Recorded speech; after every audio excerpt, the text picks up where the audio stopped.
page over here. Let me check again. Hold on 1 second.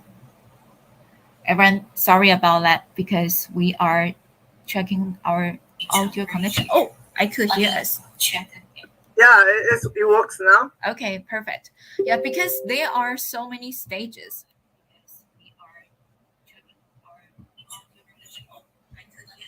Okay, let me.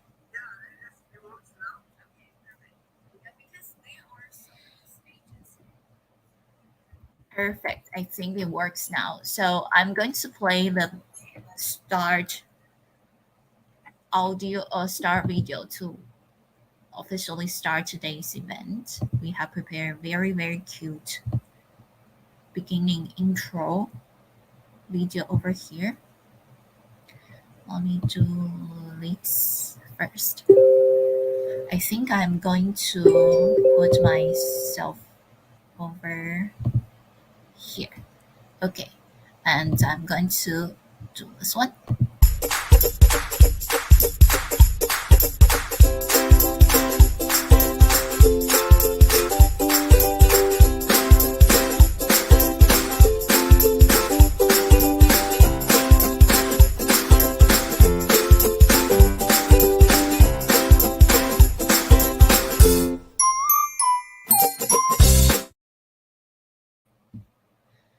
Hello, everyone. Thank you so much for waiting and thank you for joining this very exciting event together. Listen, Moonlight from Audiverse, the host of today's program.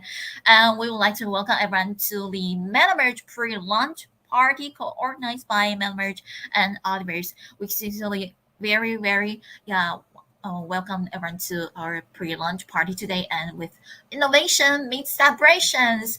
Tonight, we embark on a journey into the future of technology and creativity. Let's get ready to immerse ourselves to a very happy evening and with our friends together. We also encourage everyone to follow our participants, their organizations, and today's guest speakers as well as their project. Also, please share our event link and our banner of this program on your account or other social media platforms so more people can participate in this exciting pre-launch party together.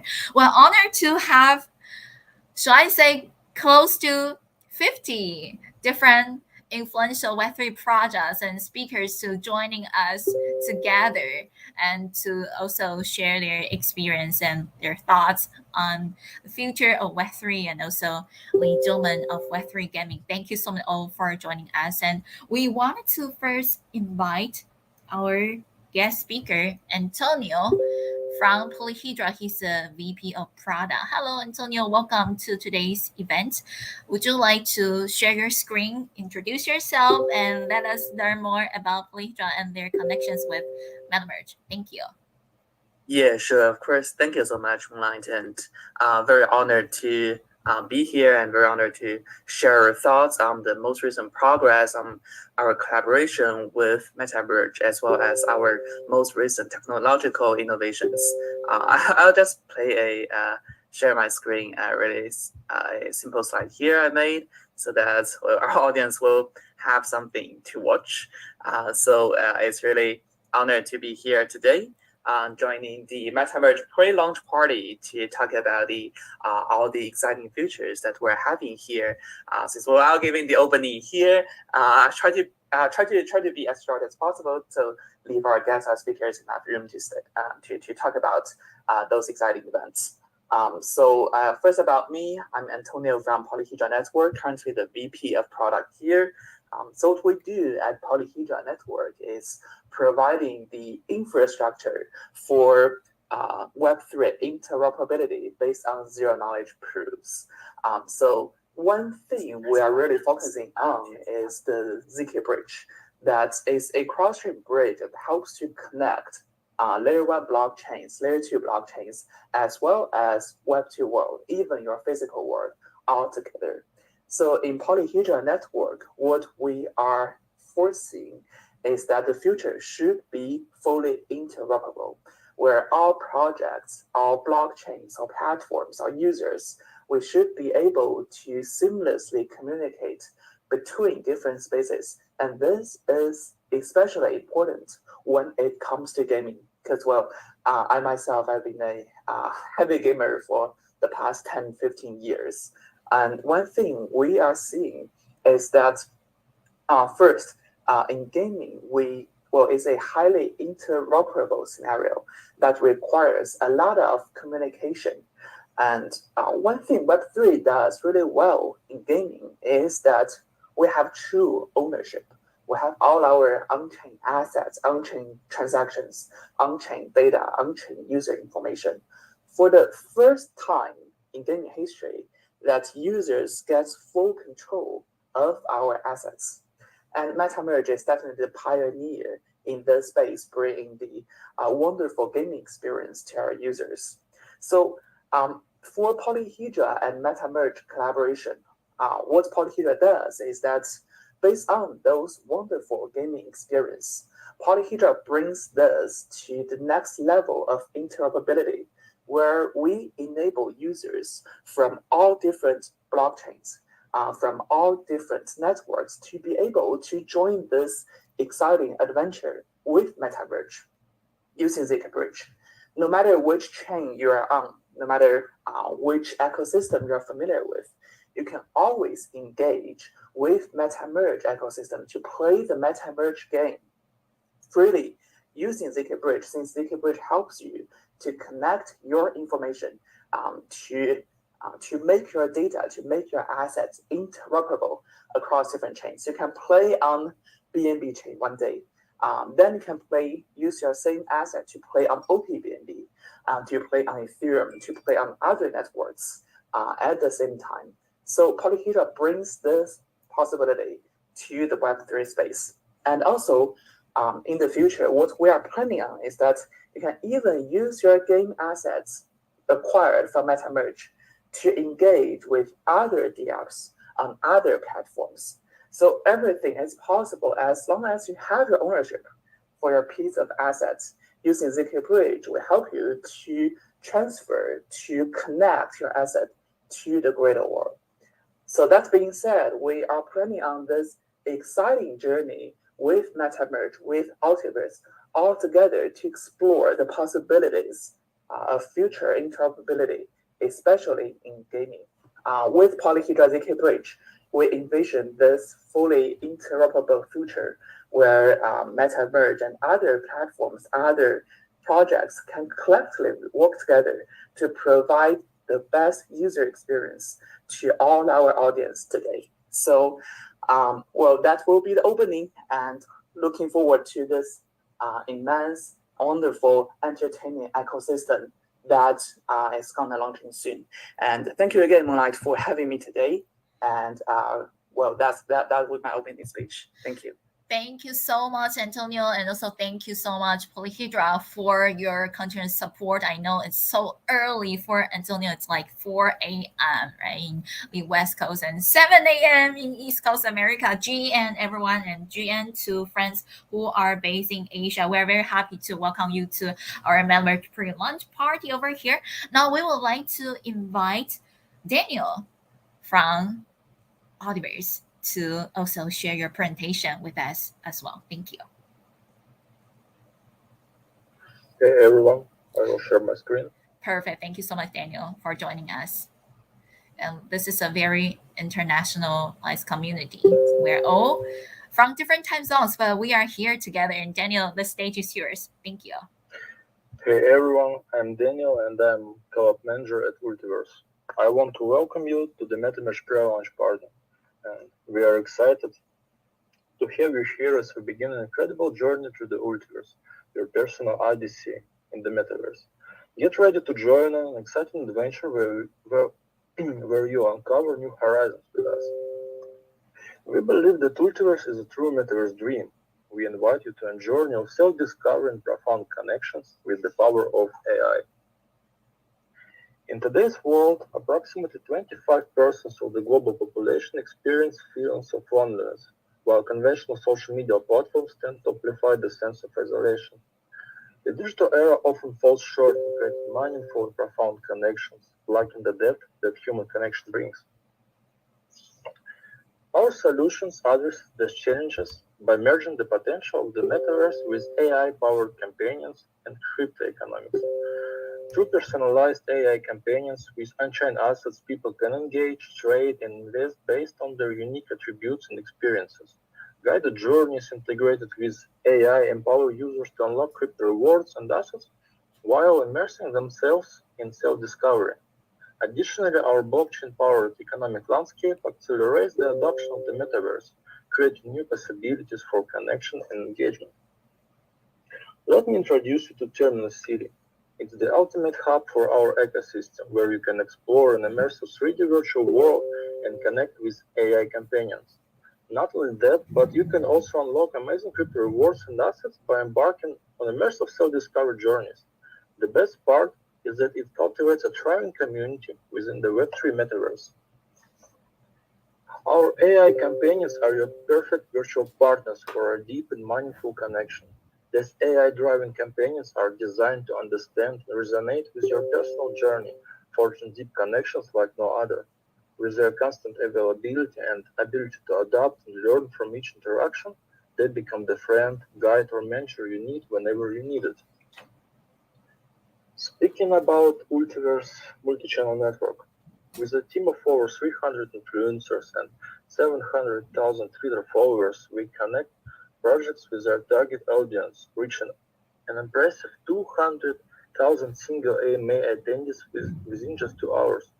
Our MCN is here to unite the ecosystem by serving as a one-stop media matrix for Web3 projects, boosting project visibility and connecting them not only with the Web3 audience but also with Web2 users.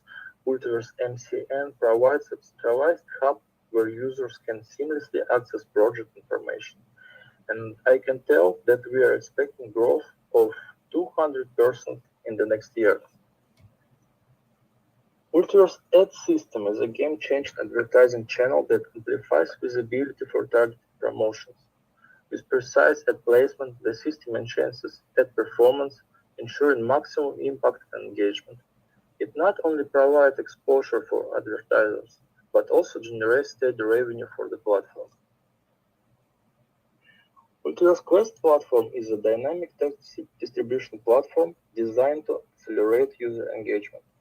With the ability to increase project visibility and user interaction, this platform serves as an educational hub for Web3 projects, rewarding user participation. With 121,000 registered users and weekly average of 10,000 users per day, it will unlock new level of user engagement. Ultiverse SDK is the game changer that fuels widespread user adoption in the Web3 ecosystem.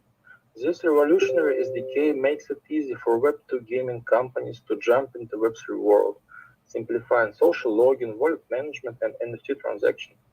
Ultiverse plans to publish over 300 Web2 gaming projects in Web3, and these games collectively have a monthly active users count of around 30 million. By implementing strategies such as paid user acquisition and viral marketing, Ultiverse aims to significantly increase its count to over 900 million. Thank you for your time. It was a pleasure to be here. Thank you so much, Daniel, for the presentation. And the MetaMerge game is actually incubated by Audiverse, so we are very happy to be able to collaborate together during the past more than 1 year of this long journey, and finally we will soon launch the MetaMerge game together in a few days, if not today. So it's very, very exciting moment. And next, we would like to invite Ace from MetaMerge, the club manager, to also let us learn more about the MetaMerge project. Thank you. Hello, can you guys see the stream? Yes, we can see clearly. Thank you so much, Ace. Okay, great. So welcome everyone. It's an absolute honor to be here. A little intro about myself. My name is Ace. I'm currently the collab manager for MetaMerge. So today I'm thrilled to introduce you to the incredible world of MetaMerge. So one of the milestones we hit this year is that we have successfully completed the public alpha test, and we are now preparing for pre-launch testing. So what is MetaMerge, you ask? MetaMerge is not just a game. It's a groundbreaking Web3 experience that seamlessly integrates DeFi, NFT, and AIGC together. Our vision is simple yet powerful, which is to enhance interoperability and multi-chain functionality. What's special about MetaMerge is that even Web2 players are able to join the game even with zero knowledge about Web3 or even NFT. These are some other milestones that we have achieved since February 2023. We have gained a substantial number of initial users who are bullish on MetaMerge itself. We also hit over 110k minted MetaMerge pets NFTs, as well as 212k followers on Twitter. These are just a normal breakdown of the features of the game, which are one-click login, core play gameplay, robust NFT nurturing system, as well as AIGC. I'll explain more details about these features in the slides later on. So our app supports various login methods, ensuring a smooth onboarding process for the players. Our game is available on both iOS and Android devices, which brings the MetaMerge gaming experience to your fingertips. For MetaMerge core gameplay loop, the gameplay is both captivating and straightforward. Players can summon pets, assemble teams, merge and evolve pets, defeat enemies, and earn rewards. You guys can even check out some gameplay videos either on our official Twitter account or on our YouTube channel. So about MetaMerge robust NFT nurturing system. MetaMerge isn't just about battling, it's a journey. Holders can level up through battles, involving their pets through merging, and even dispatch their pets to earn tokens, to continuously increasing their value. So what sets us apart is the integration of AIGC, creating visually stunning and unique pet designs. This unique integration enhances the user's experience in the game. As of right now, we have over 158,000 unique wallet addresses participating in Linear MetaMerge Match 3. These are our official links to our Twitter and website if you guys are interested in checking us out. MetaMerge is also proud to announce our partnerships with some of the biggest names in the industry, including Linear, OPBNB, Binance, Mentor Network, Maxi, ApeCoin, and many more to come. So join us on this extraordinary journey as we redefine the gaming experience with MetaMerge. Thank you. Thank you so much, Ace, for introducing MetaMerge to us, and we really looking forward to the official launch of the game in a few days, and hopefully will be in a few hours. And meanwhile, we are launching a lot of giveaways on the Mission Rounder platform. Later, we will share a link to our audience for you to enjoy lots and lots of giveaways during this pre-launch party session. Thank you. Following, we would like to invite our guest speaker from Ticker Capital to share your slides and introduce your project to us. Thank you.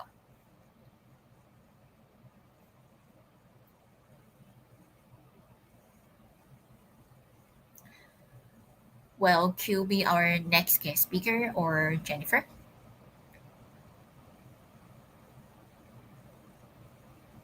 Yeah, Jennifer.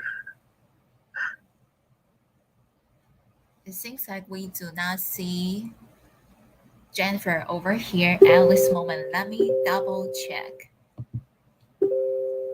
Over here, yes. Well, I think she is not over here. I'm here. Oh, Is okay. it us? Yes, it's your turn. Thank you so much.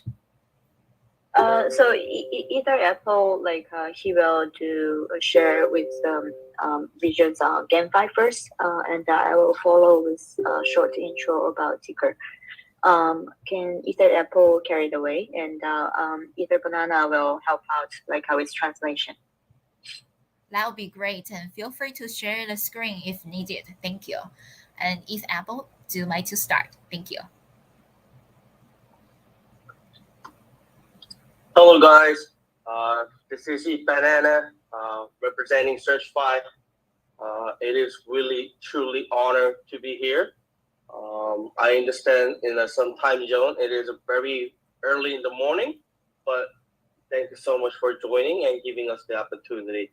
I'm just gonna share the Apple's thought, which is the Eat Apple, founder of Search5, what he's thinking about the GameFi. In particular, the Asian game market is growing rapidly, with China, Japan, and Korea among the top 5 countries, accounting for like 50% of 3.09 billion game players worldwide. In just the 5 Asia countries covering 50%. The number of users increased by whopping 1 billion compared to the 7 years ago. And the game industry sales also increased accordingly. That is a huge number. Like mobile game worth 108 billion, PC, Mac games, 43 billions, concert games worth 40 billions. Additionally, the average age of the gamer is surprisingly 36. And then the number of players over 60 has increased by more than 250% year over year. Do you see what I'm trying to say? Because this is show that it is no longer just for fun activity for children. Because they are players all of the ages. The negative interpretation of the word blockchain may gradually disappear as a blockchain game became more popular. I truly want that as well. When referring to the blockchain game, terms such as play to earn or something to earn are used, but that kind of turn it over. Like that trend is kind of over. I'm not trying to deny such a system, but it can never be main thing, and must always be a secondary element. Sure, the idea of making money can arouse users' curiosity, but the game attract people with that as their main future are show live and unattractive as investments. In order to actually achieve voluntary participation, users must have a fun and participate in the game themselves. In that sense, the MapleStory U, I think, is moving well, and I think we should all focus on that. First of all, it should be noted that Nexon is the most popular game. MapleStory accounts are more than 30% of annual sales of 3 billion. Recently in the Chinese market, the MapleStory M ranked the 5th in the sales, just one day after it released. In the case of the MapleStory, it is the game, one of the OG games, actually, that was released over 20 years ago, and then cumulative number of users exceeds 180 millions. After playing in this game for a long time, I believe that one of the success factors of a MapleStory is the item reward experience. Therefore, this advantage will become a more permanent in the MapleStory universe after launch of the NFTs. In the existing, which is current MapleStory, supply is not limited. The economic system is very complete because there is a supply and a demand for the game's items and goods. However, in MapleStory, where blockchain technology is introduced, the total amount of the item is limited. So the point is that you own item, it is as if you are that you own your own. Because it is a limited quality, it will further excited users. And that is what we are vision, and that is what Apple wants to say it, and I'm just helping it translate. Thank you so much, both Eve Apple and Eve Banana, for sharing your views with us. And next, should we have Q also share your thoughts? Yes, I think Q is connecting using another account over here. Hello, Q. Would you like to continue what Eve Apple and Eve Banana's topic and then to share your thought as well? Thank you. If not, we will circle back later and we are going to proceed to our next round. We would like to warmly welcome Abhi, the product growth manager from Wallerwar, to share your Hi. slides. Hi, Q. Can you hear us now? Hi. Yeah. Can you hear me? Yes, we can hear you. Do you like to Cool. continue the information that you would like to share with us following? Sure. Yes. Sure. Thank you for this amazing opportunity and session organized by all the hosts. So sorry, I can hear my echo. That's oh my god. So, anyways, so I'm Q, actually founder and CEO of Ticker Capital. I actually personally started out in this industry since 2017 as an early stage investor, and later on transitioned to working in many of the top centralized exchanges. So had quite extensive kind of experience in the like operation side plus the listing side of work. Since early this year, I returned to early stage investment scene, but more like as an accelerator and consultant sort of role. The main reason is because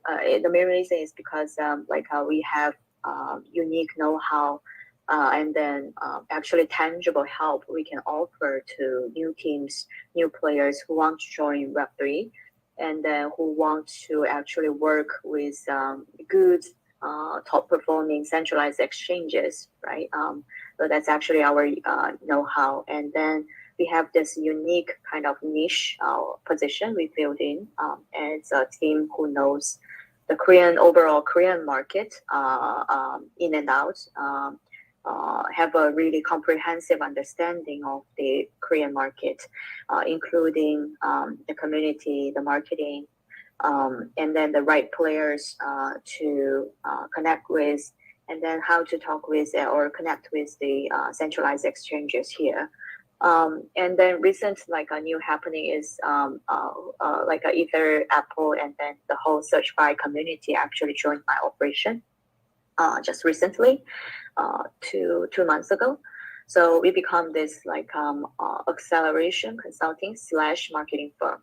We can offer pretty comprehensive kind of hands-on guidance to new projects or even old projects, right? To connect with the global powerhouse and then global top performing exchanges plus the Korean players.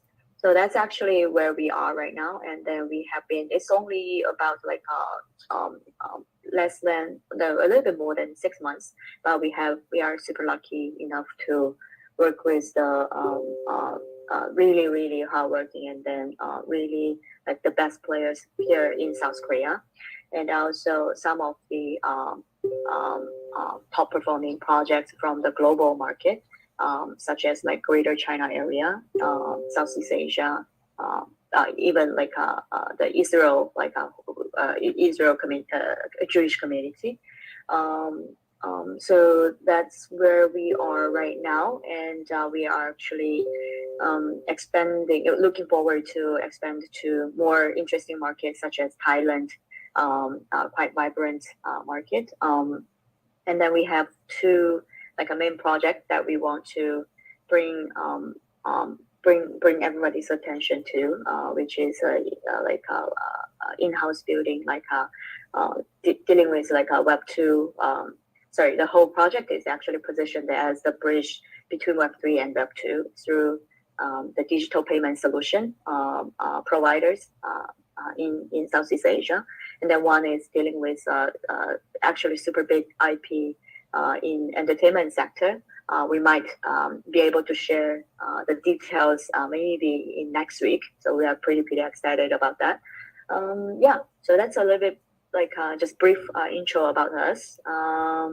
Yeah, we are quite honored to share and then like talk with you guys and then in this panel together.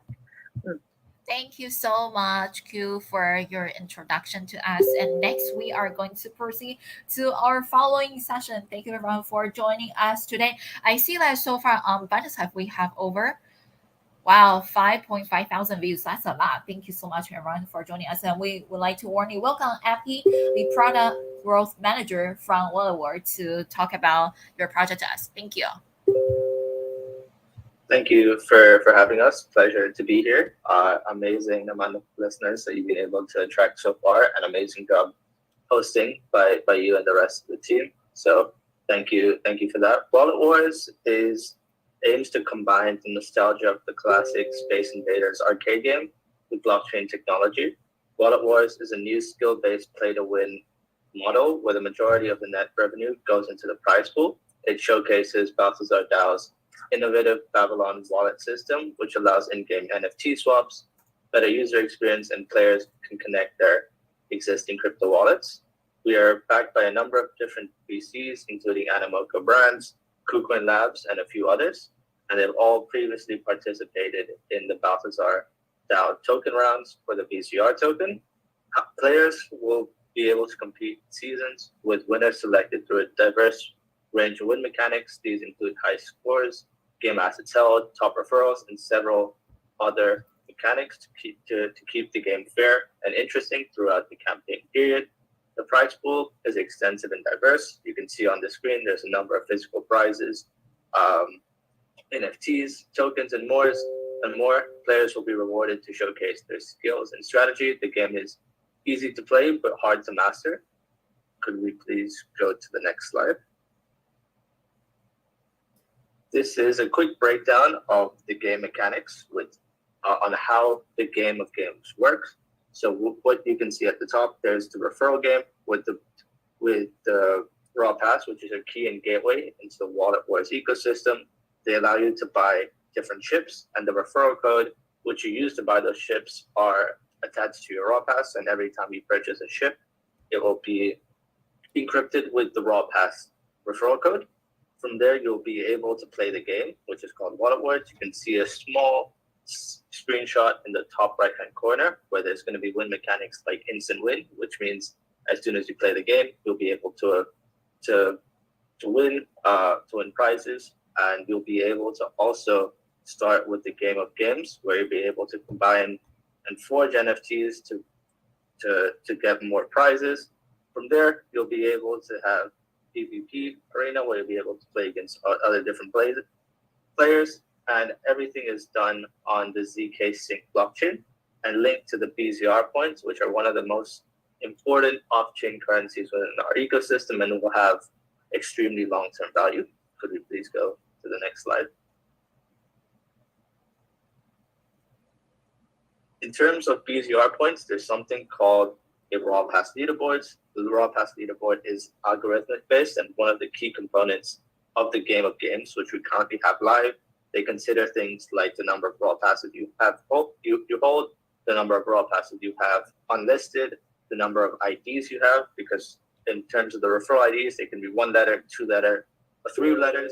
The shorter it is, the more value they have, and the more expensive that they currently are on the secondary market. The higher that you rank on the Raw Pass leaderboard, the more prizes you'll be able to unlock in due course as well.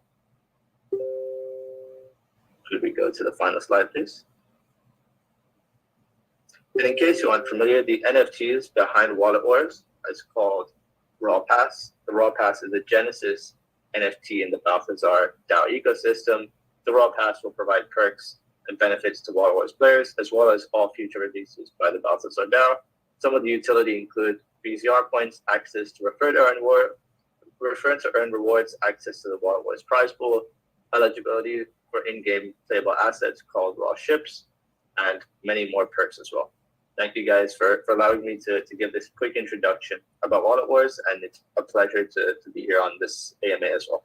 Thank you so much, Abhi, and we have been collaborating for multiple times. We're looking forward to another long-term collaborations. Next, we would like to invite Dan, the founder of Join Grapes, to introduce your project to us. This is definitely one of the very hot projects recently. Thank you.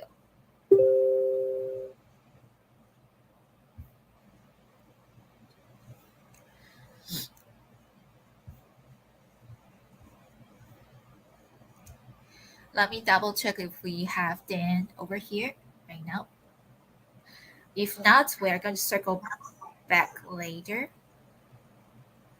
and checking to see if Aaron, the Web3B's lead from Carriverse, is here.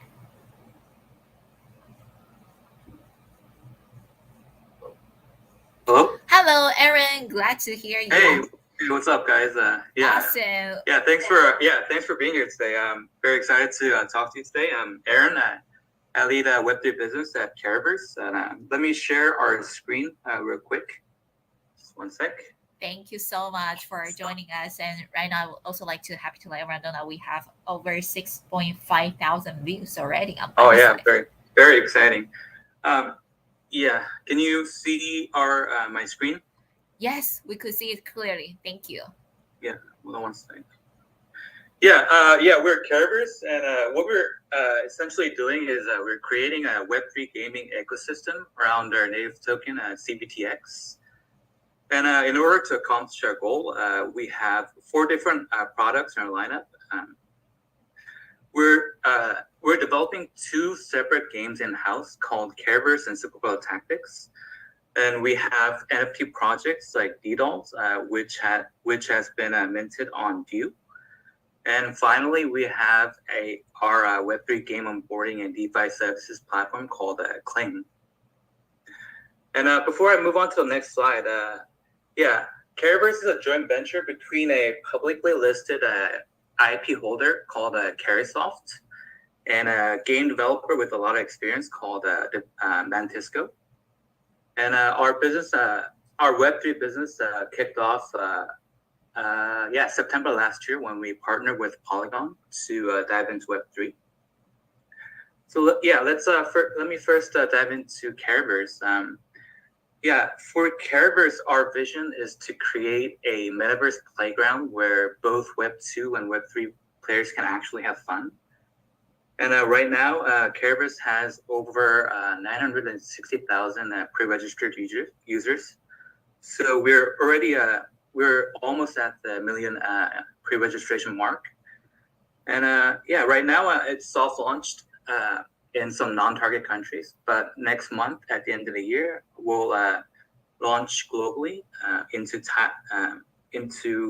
the entire world, including Thailand and Vietnam and Indonesia, which accounted for more than 90% of our close to $1 million subscribers so far. And since our goal is to actually create a game where people have fun, we put a lot of emphasis on creating good content. So we have 16 different arcade games for people to play at launch. And we have school games for people to play. And we're also talking to, and we have signed partnerships with global brands to bring in their IP into our game to constantly provide more and more content, engaging content for people to play. And we don't have a lot of time for this. Within Carriverse, we have these things called land NFTs. There's only 1,000 in this collection. And how these work is they're very closely related to the in-game economy of Carriverse. And there are 3 different types of land NFTs. We have residential NFT, industrial NFT, and commercial NFT. So with residential NFTs, it kind of works like a real-world real estate market where as more users come in, the value of the NFTs go up. So holders benefit from that. But more interestingly, for industrial NFTs, holders are rewarded tokens for the production of raw materials like fiber and wood and metal within the game. And commercial NFT holders are rewarded tokens for the sales of in-game items within characters. Yeah, so we've created a very circulatory ecosystem where, as more users come in, the value of our Web3 products go up.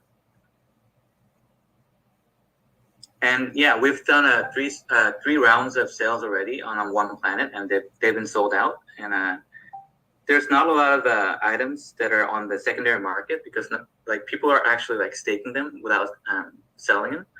But if you're lucky, you might be able to find them and purchase them if you like.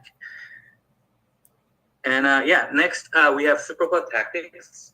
With Supercloud Tactics, this is a completely Web3 facing P2E game based on the Supercola IP that we got from Carahsoft. So the way it works is it's a card-based strategy game where people battle each other to earn tokens. And the way they win is to get stronger and stronger skill and character NFT cards. And the way players can get stronger NFT cards are they can either go the fast track by upgrading the NFTs using CBTX, or they can go through the story mode playing the PvE mode. Yeah, and we just did our CBT 2 weeks ago, and the data came out great. And our goal is to launch it by Q1 next year. And you can probably find out the details of our CBT data. We posted that on Medium. So yeah, after this presentation, if you're interested, you can go to our Medium and check it out. And next, we have DDoLS. It's our PFP project. And our eventual goal for DDoLS is to turn it into our own independent IP. So we took these very cute dolls from Carahsoft, and we kind of gave it a dark themed story where they're dolls from our childhood memories that kind of got abandoned as we grew older. Yeah, so we're coming up with these different stories with each mint, and we did our first mint last month on Due, and it was sold out immediately, even in the bear market, and which was a very encouraging sign. So we're planning to do a second mint very soon, depending on how the market conditions are. And these are some of the artwork that our designers are doing.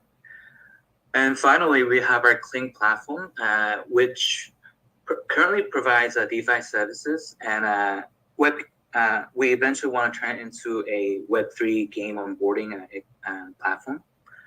So our current services are the Kling Wallet, which was launched November of last year. It's available on both Android and Apple. And it's also officially supported on the Korean exchange GoPox.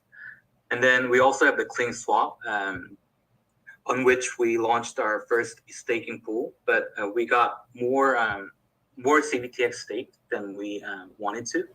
So at launch, we had 300% APY, but as we surpassed $1 million, it kind of went below 10% APY, which wasn't attractive for holders. So in 2 weeks we'll launch a yield farming product with a fixed return rate to constantly give holders more benefits. And with the Kling platform, our eventual goal is to take the examples of our two games where we successfully turned Web2 games into Web3 games, and we want to reach out to other Web2 game apps and then help them turn them into Web3 dApps. That's our eventual goal. Yeah, and this is a little bit more business side. I'll just go over it briefly. Relying your business solely on a performance of Web3 products like tokens and NFTs are very risky depending on market conditions. So we have like in-game business models to kind of hedge our risk of business.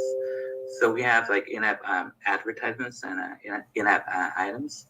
And we also have brand collaborations. Yeah, that's a very brief summary of our business as a whole. Yeah, if you have more questions, feel free to go to our communities, which are available through our Twitter. You can just type in Careverse on Twitter, and you'll be able to find all the links that you need. And yeah, I want to cut short here because I was told that I only have 5 minutes to talk, but I think I've passed that already. And yeah, thank you all for coming online today to talk to us, and thank you MetaMerge to hosting this space and inviting us. And yeah, thank you guys. Thank you so much, Aaron, for the intro. Aaron is the Web3 biz lead from Careverse. Next, we would like to invite John, the founder from SKS or the Senkusha project, to introduce your project as well. Thank you. Yo, what's up? Can you guys hear me? Yes, super clear, GM. Nice. Thank you so much, GM, and good evening, everyone. Okay, I'll go ahead to share my screen and talk a little bit on my project, Senkusha. Hold on. Okay, let's go. Okay. I am founder of Senkusha, John. I've been building this project, which is a Web3 startup. We actually build meaningful products that is catered to the mass public, and we have actually decided to incorporate all these products back into the project and the startup that we are building to provide value and entertainment to our target audience and our community. So what kind of value and entertainment I'm talking about? Yes, so let's go. We always believe in providing value back to our consumers. So on the 3 different values: utility value, entertainment value, and also sentimental value. So with utility value, we have actually developed a product called Product Suki, which we have developed using AI deep learning algorithm built with TensorFlow to help users, actually to help us initially as a company to identify and optimize and look for optimized good trading and entry and exit position for all our trades and investment. And we decided to actually open up to holders and community when we launched the project phase by phase. Yes, and also we are building a law which we already have a novel. Okay, we'll break that down into audio narrative, and we will release that content on various main social media platforms like TikTok, Xiaohongshu in China, and also novel websites in the Greater Asia region as well.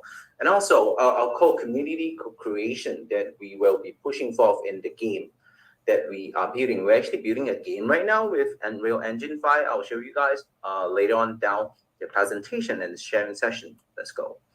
So let me talk a little bit about the game. So for our game, straight up PvP and PvE. So the PvE element is for our players, even for non-NFT holders, to actually play the game to grind for loots, grind for in-game credits, and also grind for items and gear. We are a DNFT project. All of our gears and equipments are built with 1155, and also we have 6551 incorporated, and we actually integrate and innovate contract itself for smoother transaction purposes. So the PvP element. So after you play with the PvE, you will be able to grind for loots, to buff up your characters, to go into the PvP, both non-competitive and competitive mode as well. We will have a competition in the future. And also we have identified Web3 builders and give them medallion as well. They will be able to use this medallion in the game to build clans, okay, to create clans for more interactive gameplay experience as well. So this is our map, which we have actually hide a lot of different Easter eggs, and when we release further contents, all of this will be shown in the map. This is the map of Senkuverse in our law and our game as well. Okay, let me share a little bit I would say, yeah, probably alpha in a way, like our gaming environment built with Unreal Engine. Now, a little bit more information about our game. Is free to play for all. So NFT holders and non-NFT holders, there will definitely be differentiation. NFT holders, they'll be able to get a daily in-game credits, like a daily login and submissions they do. Yeah. Non-NFT holders, they can play all game modes as well. But of course, if they want to grind for sure, we'll be holding custodian wallets account for them. And this is how we actually convert the mass gamer market back to our ecosystem at the same time. And actually, you can use all these in-game credits to actually convert into Sand token, which is our ERC token, to buy and sell equipments and gears and things like that. But most importantly, 3 this minutes is- friendly reminder. Thank you. okay. But most importantly, the Sand token will be able to use it for the renewal subscription of our actual products, like for instance, AI TradeBot. This is a co-creation and co-creation initiative that we are pushing for. We want to emulate successful games like Dota, Roblox, to empower our holders, to empower Web3 builders as well to grow together with us. And yeah, sneak peek of our floor NFTs with 3 different classes. Each of them will bring unique ability and playstyle to the battlefield. And also, this is our team, me, founder, John, Zemo, that has experience in building various games like LOL, Arena of Valor, and also Death, previously from Azuki. Okay, let me show you guys a little bit on our teaser. この混沌の舞台で試練の道が待ち受けている。あなたの本当の姿が明らかになる。勝利か敗北か。あなたは本当にメダリオンの候補になる資格がありますか。勇気があれば戦国者の世界で冒険してみよう。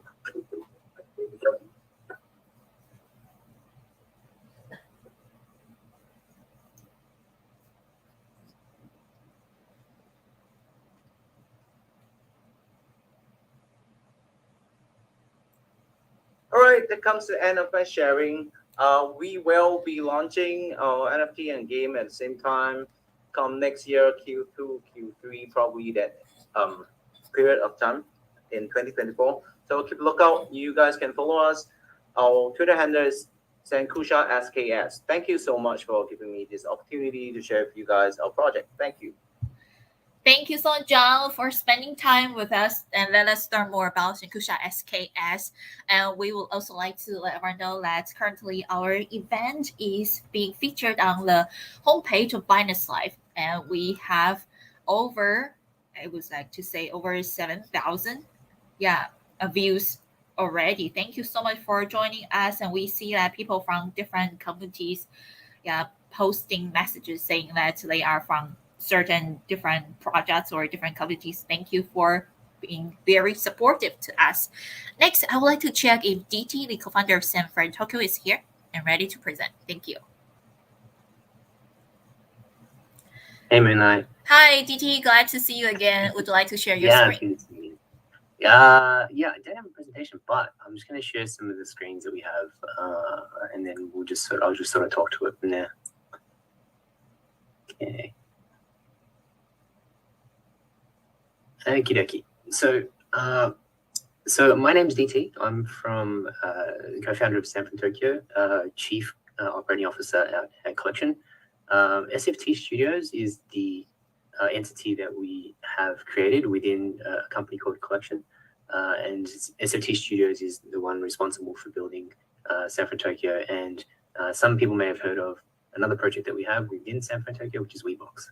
I'll talk a little bit more about them, but I'll just wanted to give a little bit of a brief just about my own experience, and then quickly talk about, I guess, the background behind the company itself. So me personally, I've been in this space since 2017. I spent about 10 years in corporate consulting, and then sort of started and built my own agency, my own digital agency, Web2, which I sold after about 8 years. After that stint, I was trying to figure out what to do next, and like most people, went down the Web3 rabbit hole and realized that this is absolutely going to be the future. So for me, the next couple of decades is where I'm going to dedicate all my time. And it's been a hell of a ride, and just listening to everybody as well with what everyone's building has just gotten me really fired up, because I'm so excited that people are still building amazing things. So yeah, really loved what everyone's presented so far. So how it came to be with Collection and SFT Studios. I'll probably start here. So our CEO, Daisuke Iwase, is actually also the CEO of Animoca Japan. As part of that transition over to Animoca Japan, Daisuke is a very prominent businessman in Japan. He IPO'd the first digital life insurance company called LifeNet. As part of his transition to Animoca KK or Animoca Japan, it also meant the acquisition of Collection. So as a result, even though we are still going through the transaction at the moment, Sanford Tokyo and Collection ultimately is a subsidiary of Animoca Brands. Our original founders, along with Daisuke Iwase, is Fabiano Soriani. He's one of the, founding fathers of CryptoKitties. He was the lead engineer out at Dapper Labs. So he worked on the original CryptoKitties project. He is one of the people responsible for why we call NFTs NFTs. So if you don't like the name, then you've got someone to point a finger at. Now, one of our other founding fathers, Jeff Miyahara, is a 40-time award-winning platinum music producer who's worked with dozens of J-pop, K-pop artists. He's spent a lot of time in the music industry, and he's very renowned in the space. So my other co-founder of Sanford Tokyo, Young, he's a Vancouver native. He's spent a lot of time in crypto. He's also co-CEO with me now at Collection. And together he and I are working on building out this new city. So what we like to call Sanford Tokyo ultimately is a decentralized anime city. Because we work very closely with Animoca Brands and Animoca KK, at the Animoca family, a big focus that we have shifted the business to now is to really look at the anime industry. Sorry, Moonlight, did you say something? Oh, sorry, we have 3 minutes for the reminder for all Yeah, speakers. sure. Thank Okay, you. no worries. So the Sanford Tokyo itself, the whole idea came about because we have such, the basis of our business is based on relationships around Japan. Sanford Tokyo is a concept that we wanted to leverage to basically bring everything amazing out of Japan to the rest of the world. So that for us meant leveraging of the opportunities that we have to bring officially licensed IP, anime IP specifically, and manga IP, into the world of Web3. In concurrent to that, when we talk about a decentralized anime city, what we actually mean by that is having the infrastructure, just like some of the projects here, having the infrastructure built up so that we can actually create and advocate for Web3 products in an ecosystem where we can have a unified anime profile that connects all of these experiences together. What that really means when you break it down is, as we've all been saying, interoperability is one thing that we're all searching for, and that's going to come once we all start to break down the barriers around digital ownership. If you buy something within the world of the subculture of anime, then the idea is that if you move from one product to another, you should be able to take your things with you. So when we were looking at that, the figurine and collectibles industry within anime itself is one of the biggest market segments within that subculture. So that's why we decided to start with WeBox. WeBox is a flagship store within Sanford Tokyo, and the idea is that we are bringing officially licensed IP. We're starting with Ghost in the Shell and Afro Samurai, putting it together with Web3 IP, and essentially building out digital e-figurines. The idea is that if we can create digital figurines, we can continue to build out digital experiences, and then have a way to then also manufacture physical figurines as well. One of the biggest opportunities that we have today within Web3 is that we are able to work on innovating existing experiences. How do we continue to build out, and re-engineer new experiences based on things that we already love? So the digital collectible experience is one that has a really ripe opportunity to innovate upon. As I think some of the guys mentioned before, leveraging of 6551, having a physical and digital figurine that you could actually soulbound together so that your physical and your digital both have joint value is an interesting concept that we're building out at the moment. But unlike your physical figurines, which when you purchase made to order figurines may take a year to arrive, what do you do with the digital one in the meantime? But also the physicals as well, you can't change, whereas your digital ones, using 6551, you can continue to upgrade or improve or add attachments and whatnot.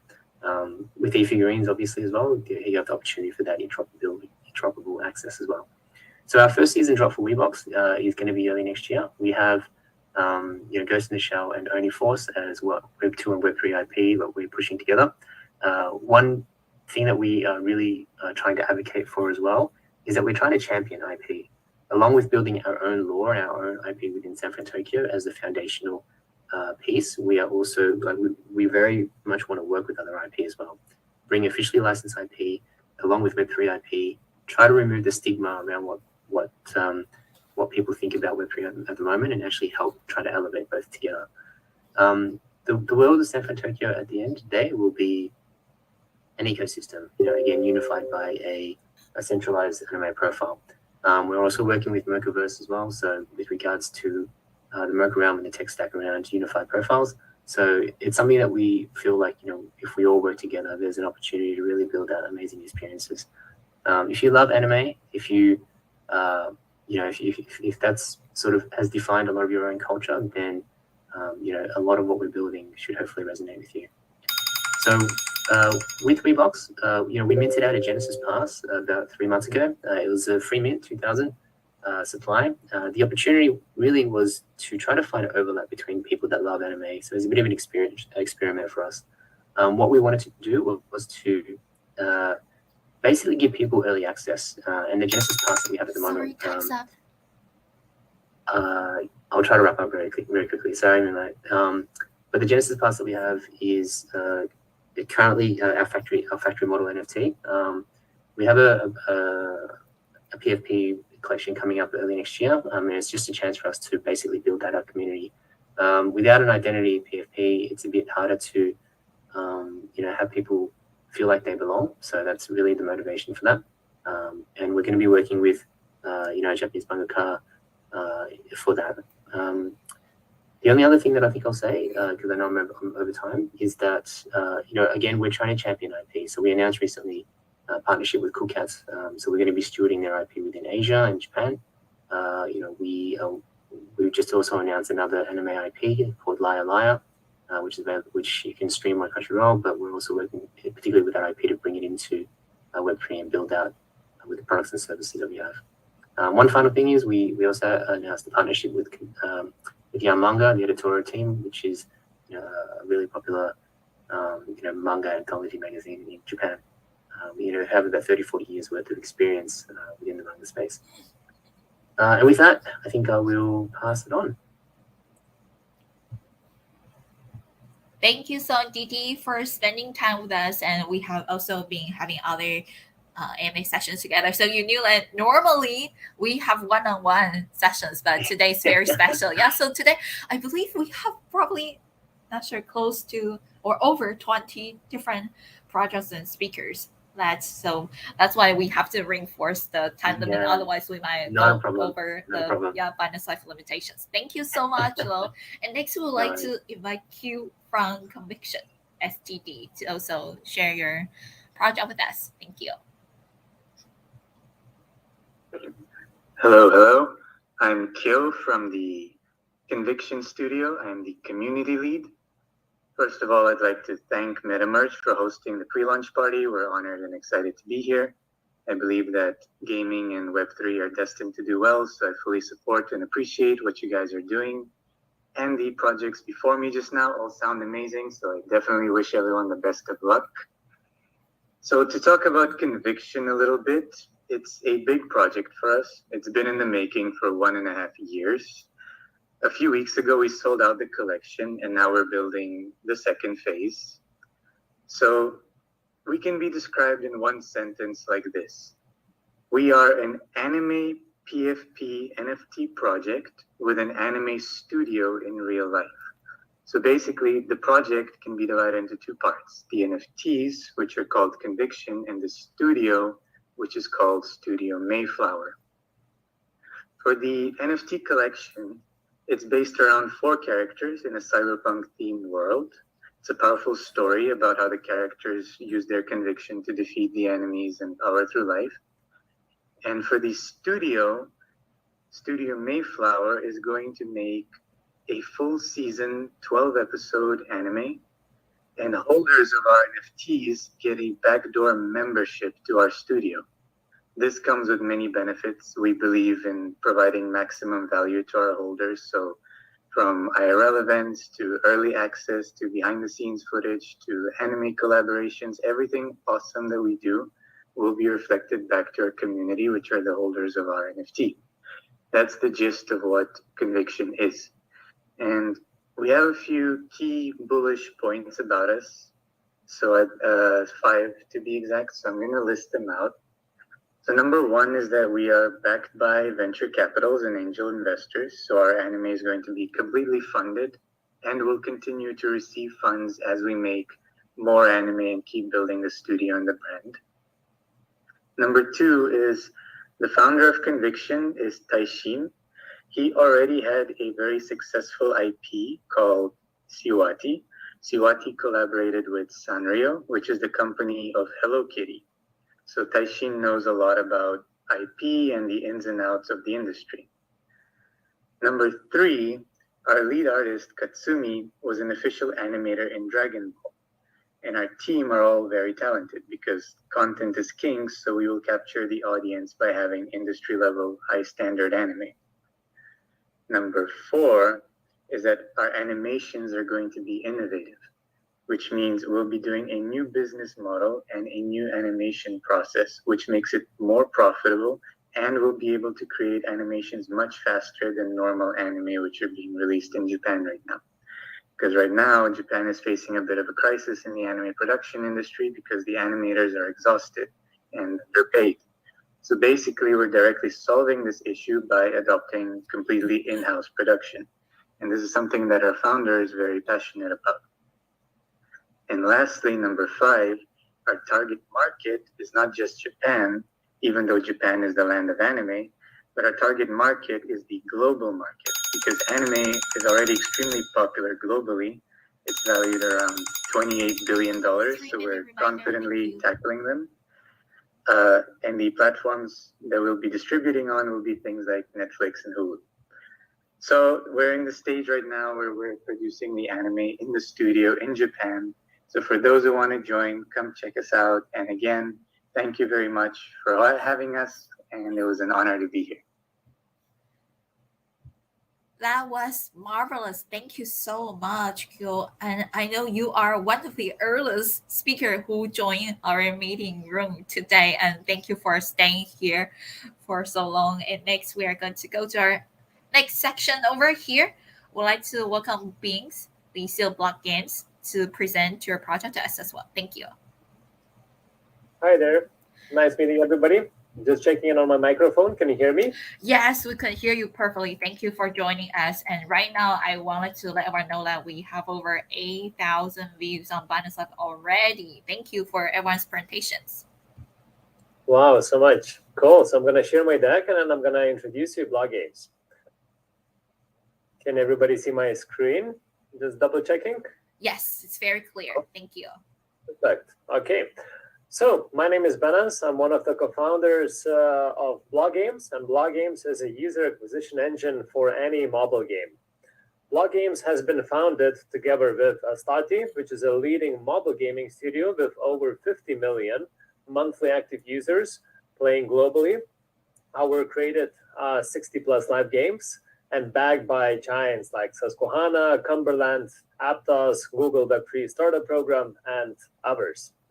So Block Games is solving some of the core challenges related to mobile games user acquisition.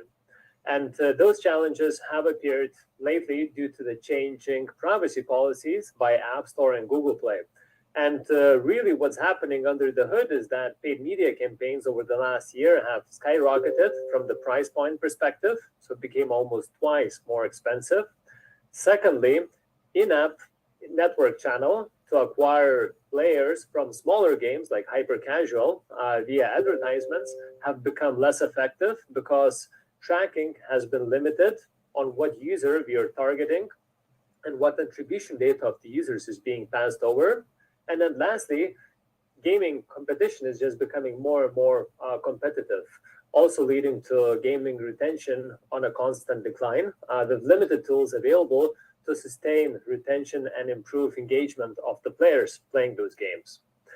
Whilst mobile game publishers are constantly searching for the best performing traffic for their game. And as you know, mobile games are acquiring traffic through social media platforms, search like Google, Bing, app networks, through our games, influencers, and so on. And we're constantly searching for that next best performing channel. And Block Games is just that. Block Games is a player network, and in other words, is a user acquisition channel for mobile games to acquire engaged players or contribute existing players to the player network. So in a nutshell, games can either connect to acquire players or sell them to the player network. Games can connect through SDK integrations or through other means of wallets to connect their player engagement data and contribute data while players play their games.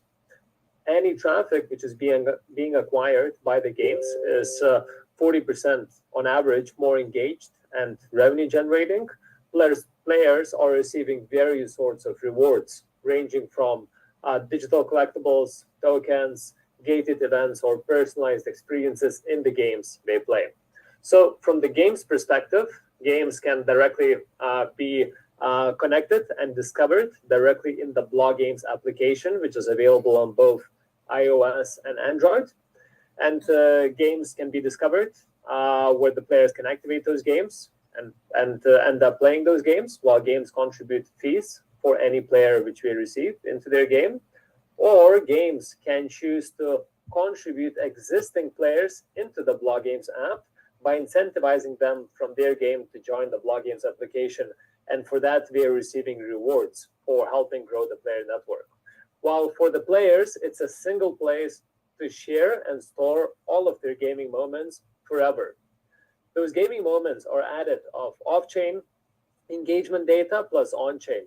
And data points range from players' activity in games from the leaderboard's perspective, completion of specific challenges, completion of achievements, their social activity within the games or within the game's game-connected social accounts, while on-chain data points result in any on-chain activities, from chain-agnostic interactions across games, staking entries, asset holding, asset trading, and so on.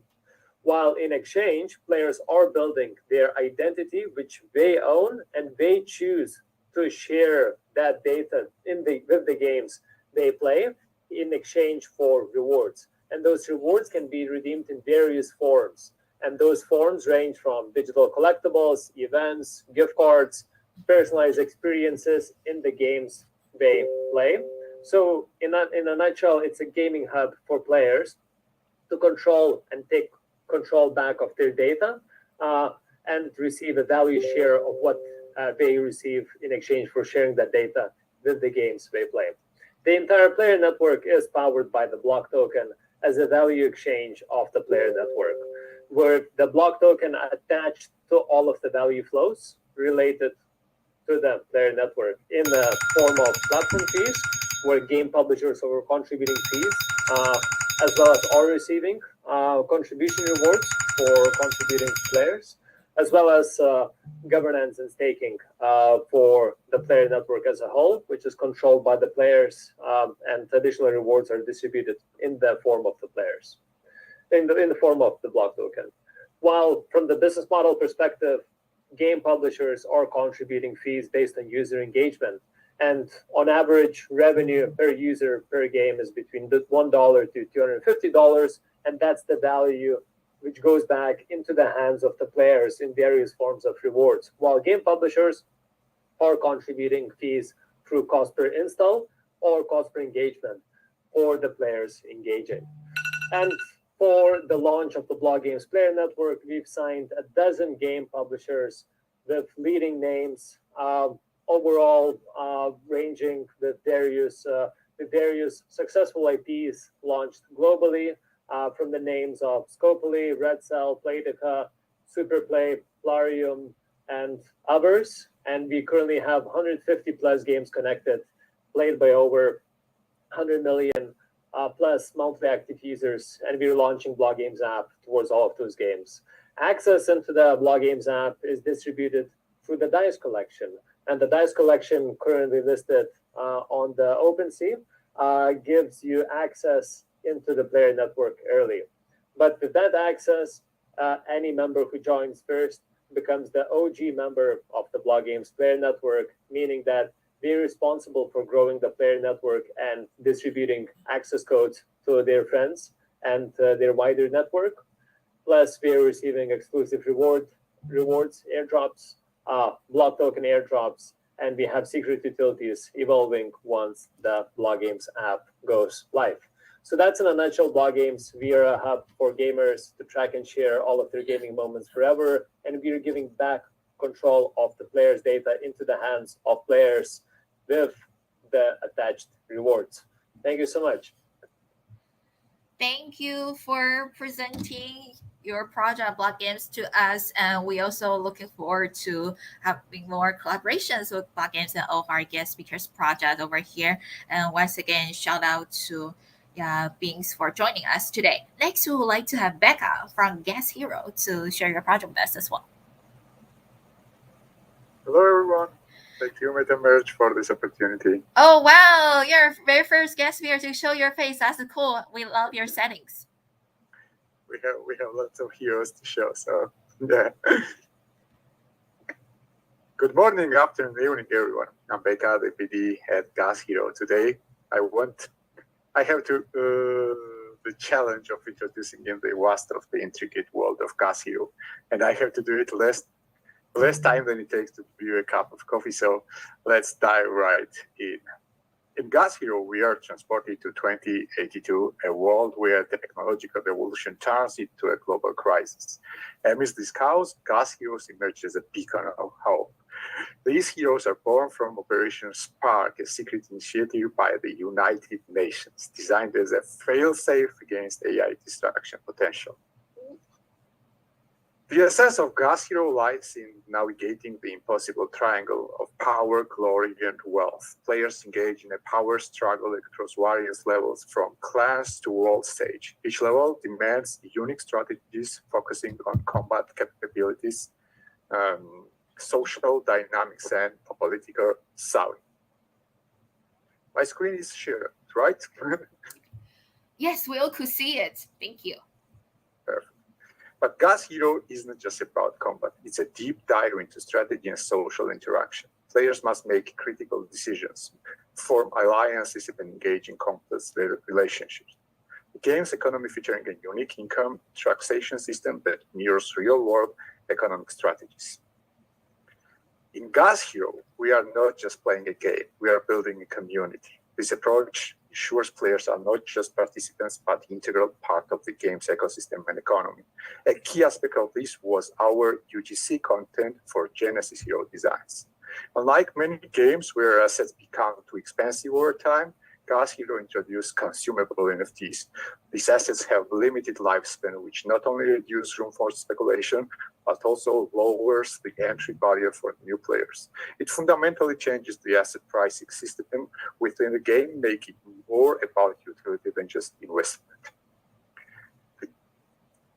The game's PvP battles and auction houses add a layer of excitement and strategy. The auction house acts as a macro regulation tool balancing the game's economy. Meanwhile, the game design ensures fair play and prevents power abuse, making leadership roles both challenging and rewarding. As we have seen, Gas Hero is an epic saga packed into a game, and fitting its introduction into a few minutes is almost as challenging as the game itself. I hope this brief glimpse sparked your interest. I invite you all to join us in the revolutionary gaming experience and see for yourself what makes Gas Hero more than just game. The game will be launched later this year. Thank you for your time and attention. Thank you, MetaMerge, for this opportunity.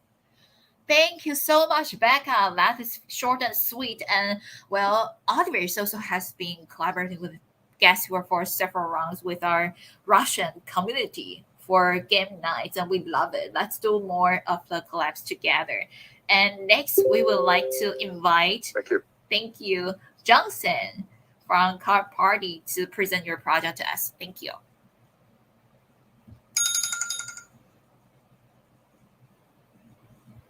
Awesome.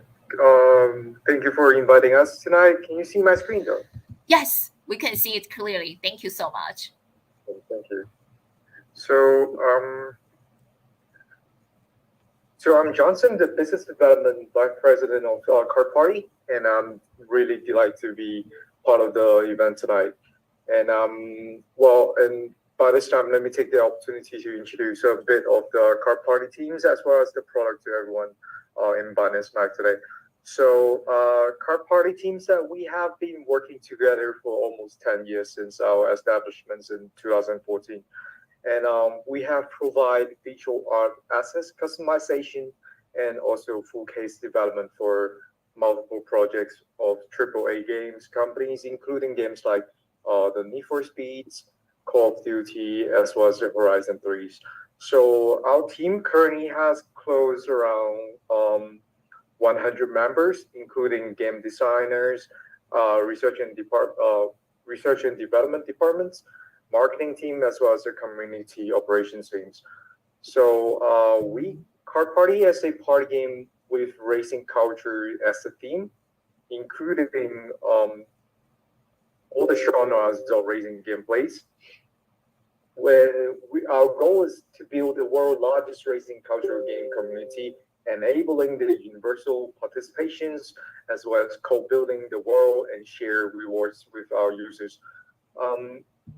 And we are hope with all the efforts that we have put into the game itself in development can provide a substantial rewards for everyone that can participate.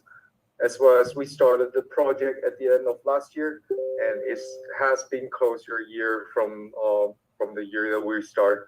And it took us 2 months to sort out all the products of the orientations, the core gameplay, the art style, and the tokenomics. And we have officially started the deployment in February. In our design, Card Party can be understood as a competitive game platform theme around the cards. So we're currently deploying the first sub-gameplay, the obstacle course racing. And we'll launch the beta test of Card Party first gameplay in February next year to provide high quality gaming experience for our users. As you can see on this PowerPoint, this is our sub-gameplay screenplay. And by saying that, let me share with our unique system to all of our users and players. First is the modular gameplay. So by adding different components to our go-karts, you can gain different skills and generating different gameplays. For example, like each sub-games is a separate game, and with staggered release schedule to prolong the game lifespan and also enrich the gaming variety. And the second is the seasonal cycle system. Each season lasts 90 days, and all non-NFT assets are destroyed at the end of the seasons, while nurturing values on players' NFT assets and are all retained. And the third one is the AI co-creation system. With integrated SD tools, the players can DIY their cards with also garages and even the racetracks to fulfill the needs of the individuals, as well as like showing off their cards with their friends or with their community members. And also we have also integrated the Novel AI, which is a autobiographics by generated to fulfill the users and players' emotional belongings. You can create your own novel inside a game as your own character, and by generating the assets can be minted into a unique NFT as well. And in next month, we'll launch our second NFT series, Razor K, with a total amount around like 2 to 3 thousand. This is a collaboration series with design consultant from Japan, South Korea, and North America, and it will have a corresponding empowerment in the game. So this is and the next step that we're more focusing on is the preparation of our second NFT launch and promotions. And for partnership, we can please contact me, Johnson, or our marketing director, Will. So our team has been working on this promotions and collaborations lately, and would like to join more AMA spaces and also offline event recently to expand our brand influence by working with more outstanding communities and projects. So right now, me myself are in Istanbul, Turkey right now, attending the events. Besides the Binance Week last week, as well as the other side events. So if there's any chances that we can meet in Istanbul, just please feel free to hit me up. And besides, this is our roadmap that we are planning to do next year. We'll have our internal testing and release the obstacle course racing gameplay in Q1 with the public beta, including the main city production, trading area, clubs, seasonal model, and etc. And in Q2, there will be a second sub gameplay, a go-kart battle royale in Q3, and the no-code editor that I said you can dynamically change your AI collections with your own go-karts that will be in Q4. And after that, we'll release a new gameplay in every 1 to 2 seasons. So far, this is my presentation, and thank you so much for your patience to listen to the deck that I share with you today. Thank you so much, Johnson, for spending time with us. And CarPod is definitely also one of the very, very hot projects right now. Looking forward for more collaborations together as well. Next, we would like to welcome Jeremy, CEO of Space Nation. We had Mega Space together, right, around the lunch day. And welcome back to our events over here. Would you like to share your screen and introduce Space Nation to us? Sure. Yeah, thank you guys. Thank you Binance Live, and thank you Altiverse. This is Jerome from Space Nation, and can I share my screen? Yes, please feel free to do so. We see that you are sharing now. Yeah, because our game is relatively complicated, so I will go directly play a video and try to make a quick intro. So Space Nation Online is our core game in our Space Nation franchise. And this is a Web3 space opera MMORPG. We are trying to build an extremely huge universe. And by the way, in the game, it's going to be a global universal server. So everyone will play in the same server. Unlike most of the other existing space games, they are kind of like dark, gray, gloomy. We want our universe to be more vibrant and more colorful. So think about like Guardian of the Galaxy. And like those spaceships and crews are the most important assets in our game, right? So in Space Nation Online, you can construct, you can drive, you can collect, and you can trade all kinds of spaceships. And this is a classic MMORPG, so there's all kinds of different gameplay that you can choose from. So different type of players, you can completely to choose different type of gameplay you want to become what kind of player, become what kind of power in the game. It's your own decision. For hardcore gamers, for Uber gamers, most likely you guys will go for to join an Uber guild or build a Uber guild. Then compete for territories, compete for resources, even compete for talents. And eventually the ultimate goal of those Uber gamers or Uber guilds is try to become the conqueror of the galaxy. And the guild leader can become the archon of the galaxy. And then for most of the regular users, like myself, I mean, there's also like you basically decide your own play style. You can go for PvP, you can go for PvE, you can go for just exploration, you can go for playing crafting, and take myself as an example. I probably will play like a ranger, just like the Star-Lord in the Guardian of Galaxy movie, right? You are the captain, and together with your NFT crews, you guys go through all kinds of storylines, main storylines, side quests, and all kinds of missions, activities in the game, and just enjoy the beautiful universe. Or if you can also become Yondu in the same movie, right? To become a pirate and just to do some crazy stuff at other players. And if you are rich enough and you decide to do more, right? You can even build your own pilot fleet. That is also doable. And for people who want to play to earn, we actually have like a typical play to earn setting in our game, which is to become a miner or become a trader. Here it's more about miner. In our game, it's actually you drive your spaceship to the outer space and collect the materials or minerals, and then sell those materials, minerals on the marketplace to other players. So here, one thing is important that it's not the system absorb what you produce in the game. It's actually the other players who play this game for fun, who will pay real money to purchase your materials or minerals or products or even services from you, for them to like upgrade their ships, to upgrade their guilds, to improve their skills, to basically improve their progressions. So basically, there's no Ponzi structure in our game. Instead, this is a economic cycle based on the in-game like demand and supply. So this is the only way we believe to make the game being sustainable and stable for a really long time.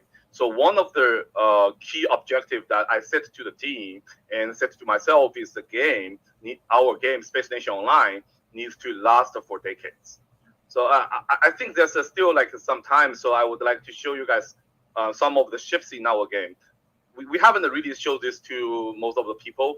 So in the past few tests, we only show like 2 or 3 spaceships. So in our games, we have like tons of ships. And by the time we launch the game in the middle of next year, I think there will be about 100 different type of spaceships fully ready in the game.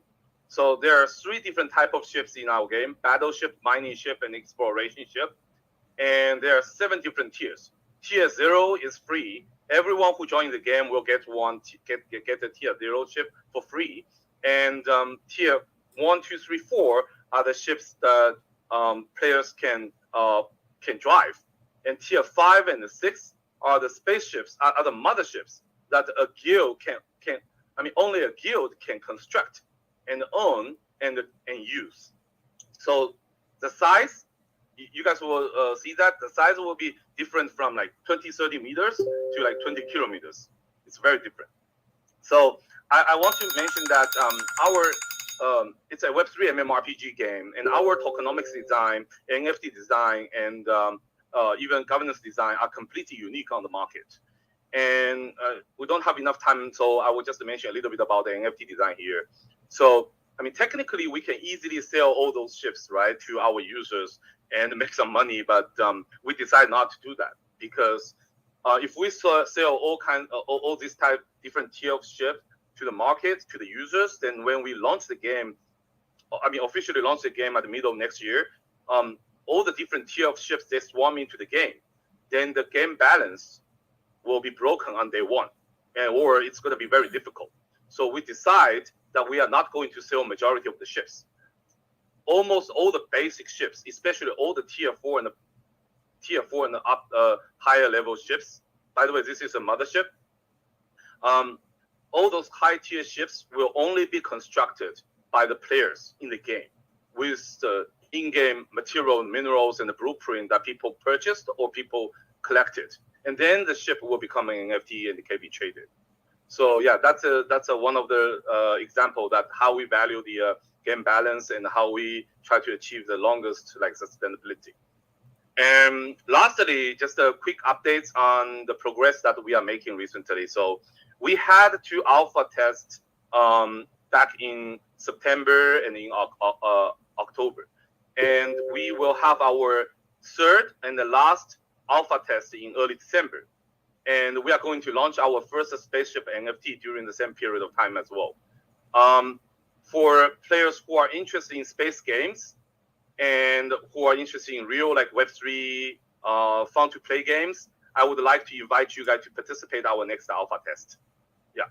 And there will be a lot of rewards waiting for the players who participate in our alpha test as well. And yeah, that's it. Thank you guys so much for the great opportunity. Glad to be here. Thank you so much, Jeremy, and looking forward to the testing next year. We will definitely join it and play together. Our community members are very interested in different Web3 gaming as well. And next, we would like to invite Lian, the art director from Sila Play, to share your project with us. Thank you. Is Lian over here? Let me double check. If not, let's go to the next one. We have Brian, PN of Baby Shark. Hello, Lian. Yes, can you hear me? Oh, sorry. Let me share screen. Thank you so much for joining us. Oh, hello. Thank you everyone for being here. Please give me just 1 second. No problem. Take your time, please. And at this moment, we are very close to 10,000 views on Bind the Side Friends. Be sure to help us to share the event link so more people can join us. And we have replays after our live streaming. So the replay will be available for a long time for everyone to watch in case anyone missed part of the pre-launch party today. Thank you. Okay, we can see your screen now. Thank you so much.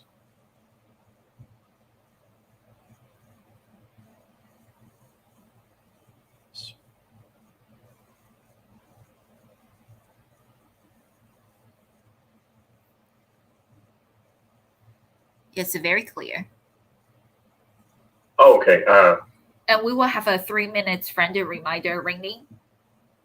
Thank you. And I have 3 minutes. Yeah, well, the complete the overall time will be like 3 to 5 minutes, but at the 3 minute mark, okay. we're going to ring it. Thank you. Okay, so I'll make it very brief. So, hello everyone, and thank you all for being here. I'm Liam from Sela Play, and it's a pleasure to be invited to the event today. And I've been listening on from the start, and the line of projects are amazing. But I'll make our project introduction brief and compact. So, Sela Play, we are a Web3 entertainment project with an internally built infrastructure bus. And we focus on, as a project, we focus on 2 fields in the industry, entertainment and DeFi. And to list a few of our main business items, we have original IP content, including Nerdy Moody and upcoming new IP concept, and gaming content, NFT collections, blockchain services, plus all-in-one app called Astian. And for those who are new to Sela Play, we minted a number of NFT collections, including Genesis NFT and Pet NFT, which were all sold out, and they're on OpenSea and OnePlanet NFT. And our NFTs are very adorable, and the designs are unique but very relatable. So I suggest everyone check them out. And as I mentioned before, we have BAS, and also we have our own tokens. And with that, we want to build a strong ecosystem as a project. Our vision is to lower the barrier of the crypto and blockchain industry, and thus invite the global population, regardless of age, region, and culture, into our universe and through our universe, and simply making crypto and the new Web3 era fun and easy, smoothly bringing crypto and blockchain into daily life. Also, we value the health and the growth of the ecosystem as a whole, the industry itself. So we help with other new projects to leverage and start on blockchain technology as well. And our goal is very simple. Our goal is that we want to build a Web3 entertainment theme park without structure. and be the first entry into the world of Web3 and blockchain ecosystem for everyone. And regarding the roadmap, for everyone participating in the event, the AMA event today, and to share a brief main roadmap for you. End of this year, our DApp will have a major update, including Game Center MVP launch, which will include multiple games that are very easy and simple to play, and a couple of services for everyone. And it will also be integrated into the DApp, so everyone can easily access and enjoy all our content on their phone anywhere, anytime. In addition to our current NFT functions, mining and staking, more functions will be added and updated. And our development teams are constantly working on improving the user friendliness. And that is actually the conclusion of the summary of our project. And we share and announce all our major and minor news and developments on our Twitter and Discord. So please visit our social channels for more information and entertainments. And thank you for your time today, and enjoy the rest of the AMA. And all your supports are very much appreciated. Sweet. Thank you so much, Liam, for sharing Was the it project to us. compact and brief? Yes, definitely. And I also want to let everyone know that actually Metaverse and Sila Play just announced our partnership together. Looking forward to do more events and activities, or different kinds of integrations together with Sila as well. Thank you. Next, we are We're very excited too. Thank you. definitely. Thank you so much. Next, we would like to bring microphone to Brian, project manager from Baby Shark Universe. Yes, we have seen you waiting here for a long time. Thank you for being patient with us. Thank you. Hi, can you hear me? Super clear. Thank you. Okay, let me just share my screen real quick. Can you see? Yes, we could see it clearly, and we also hit the 10,000 views mark. Shout out to our guest speakers. Let me just start with a little singing. I think everyone knows this song. Baby shark do do do do do, baby shark do do do do, baby shark do do do do, baby shark. Okay, so we are a metaverse project with Baby Shark IP, and we are going to. You can see here we are the official Baby Shark's IP ownership, and we are actually did our you can see here, we did our first alpha test last quarter, and we had some good data, and we are going to have our second alpha test this quarter actually. So if you can just stay tuned for more updates, follow our Twitter, follow our Discord, or follow our community basically. So a little bit of our game is that we are dot-based game where people can just roam around in our open world, craft, farm items, farm mats, craft their own items, and basically you can do whatever you want in this game.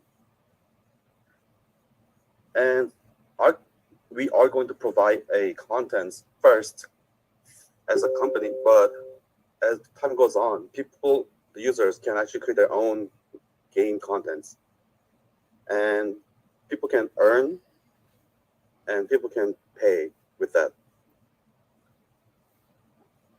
And that's about it. I think, I'm sorry. I think that's about it.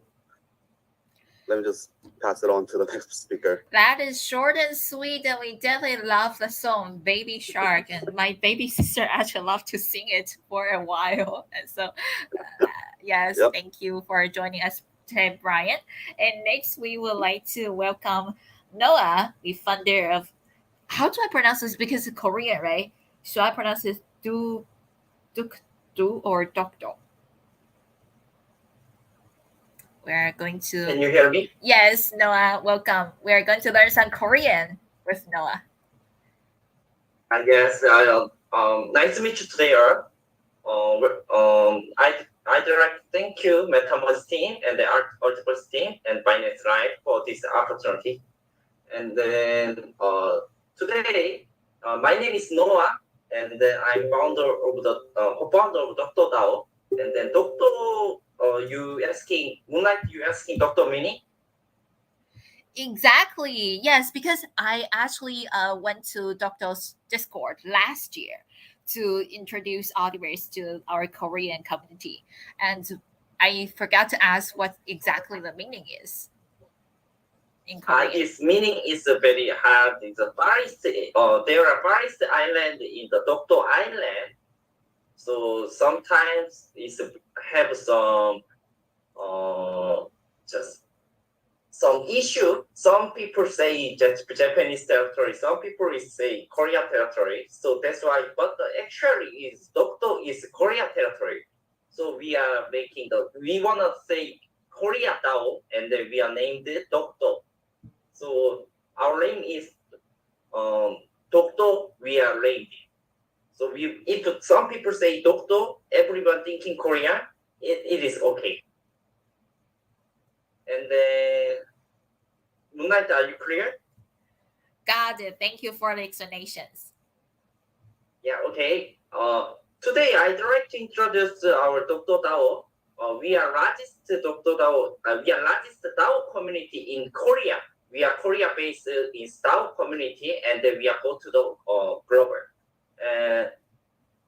We are operating. Dokdo brand is from Web3 DAO. Actually, we are Web3 DAO, and then Dokdo intended to grow not only in domestic market and also but through the continuous overseas branding, and then through the member, Dokdo DAO will share the profits of Dokdo brand, and then in the form of the event and giveaway, and then same times decentralized study, also Web3 Academy. We are many Web2 people joined our Dokdo community, and then they start Web3 study. So I want to show our community. Just a moment. So everyone can look into this Twitter. Yes, we can see it. Thank you. Yeah, this is Dokdo DAO's Twitter. So we had many events. We are like usually we take weekly 1 or 2 times AMA. So today also before this event, we already did AMA with Mind Wars. Also sometimes we make an event with other big community, and then also last time T2, and then you see the Baby Shark before previous project. It's a Baby Shark project. Also sometimes we make a collaboration, and then we together with the Mind Network. That's what every people coming to Dokdo, and then we are study project, and then we study blockchain technology, and then we study blockchain ecosystem. So we have had many online events, and I want to show also.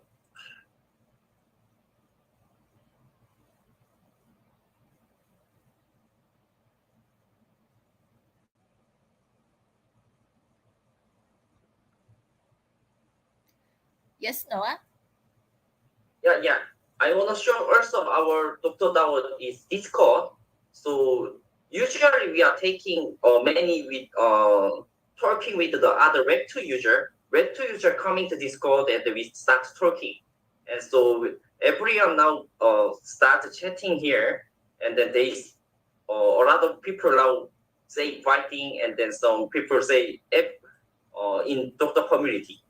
So I would like to invite every project to Dokdo DAO, and then we want to study about your project and the Web3 study. Thank you, everyone.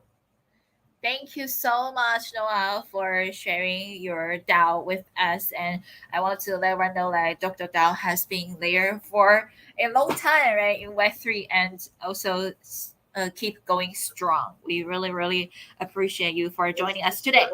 Next, we are going to invite our PogLink official representative over here to introduce your project to us, and thank you for joining our event today so early and waiting for us. Thank you.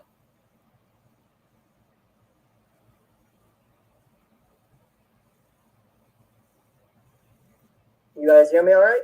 Yes, we can hear you perfectly. Thank you so much. Okay, perfect. So basically, an overview of Poglin is we're trying to create a global IP, and we're doing that through comics, gaming, merch, and a mini teaser. So I'm just gonna go ahead and play the mini teaser for you guys. 気高き若き戦士の火のまた、七の神はこの地に平和をもたらして。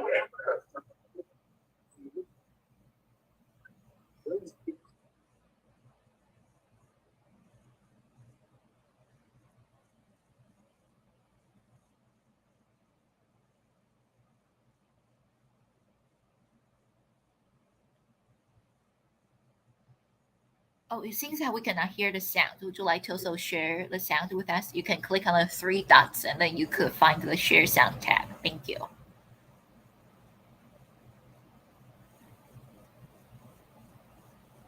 Pretty badass, yeah? So basically, the whole entire vision behind Poglin is we wanted to create one of the top IPs in the space.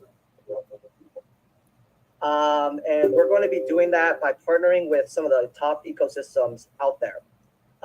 Again, we want to see everyone rocking the Poglin PFPs. And again, we will be minting very, very soon. So give us a follow on our Twitter. So it will be Poglin Official. So it will be, let me go ahead and pull this up for you guys.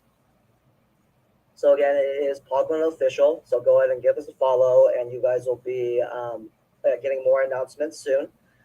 In terms of the gaming IP, we have been building the first game, which is a trading card game that has been in the works for the last 2 years. Again, it's very easy to learn, but hard to master. And again, we're going to be building multiple games on multiple different blockchains that are actually fun. And a little bit about the studio. We're based out of Tokyo, Japan, and we have been building HTML5 games since 2012. We have built games that have over 400 million downloads. So we know what we're doing in terms of game development, and I'm excited to bring that experience to the Poglin IP. And then just to keep this short and simple, for anyone that's here or that's listening, we are giving away whitelist spots currently. So again, if you just want to take a screenshot of this space, of this AMA, and then go ahead and go over to our Discord, which is discord.com/Poglin, and then just throw it in the main chat, in the Haven chat. And again, follow us on Twitter @Poglin Official. And again, thank you guys so much for having us. It was a pleasure to be here and listening to all the other projects. And thanks. That is short and sweet. Thank you so much for joining us. And friends, be sure to go to their Discord server and let them know that you are joining today's presentation, so you could get a whitelist spot. And we can also do some raffles together as well to help you spread the news and that encourage more people to grab your whitelist spot and mint your projects and NFT collections. Thank you for joining us again. Next, we would like to invite Tony from Play Shutdown to share your screen and your project with us. Do we have Tony here? If not, we are going to go to our next. Yeah, I think we can have a guest talk. Yeah, like 6 minutes. Sure. Yeah. Hey, DJ. Hello. Yes. Hey, Moonlight. So, should we still save time for Tony, or should we go to Alvin from Counterfire? It's all good. It's all good. Okay. How about, because I do not see Tony here, right? So how about let's go to Alvin first. Hello, Alvin from Counterfire, the business development manager. Would you like to share your screen and introduce the project to us? Thank you. Oh. Yeah, sure. Sorry about that. I thought it's not my time. Okay, I'm gonna share. Just want to say that it's amazing to be here. This is Alvin, Counterfire's BD, and it's absolutely pleasant to represent our game, Counterfire.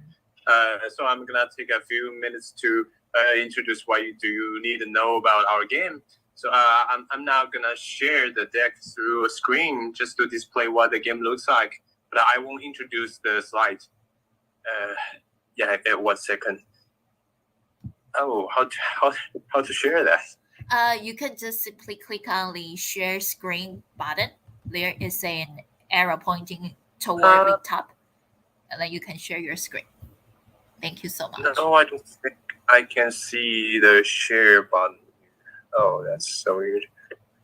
Exactly. No, I can't Oh, share that. You cannot see any of the sharing screen button. No. Yeah. No. Would you can click Alter plus S. Alter plus Ace. Oh, since I'm using the mobile phone. Oh, yeah. That's okay. Well, you won't be able to share your screen using mobile phone. Would you like to connect again through a laptop? Yeah, sure. I'm gonna do it now. Yes. Let's see.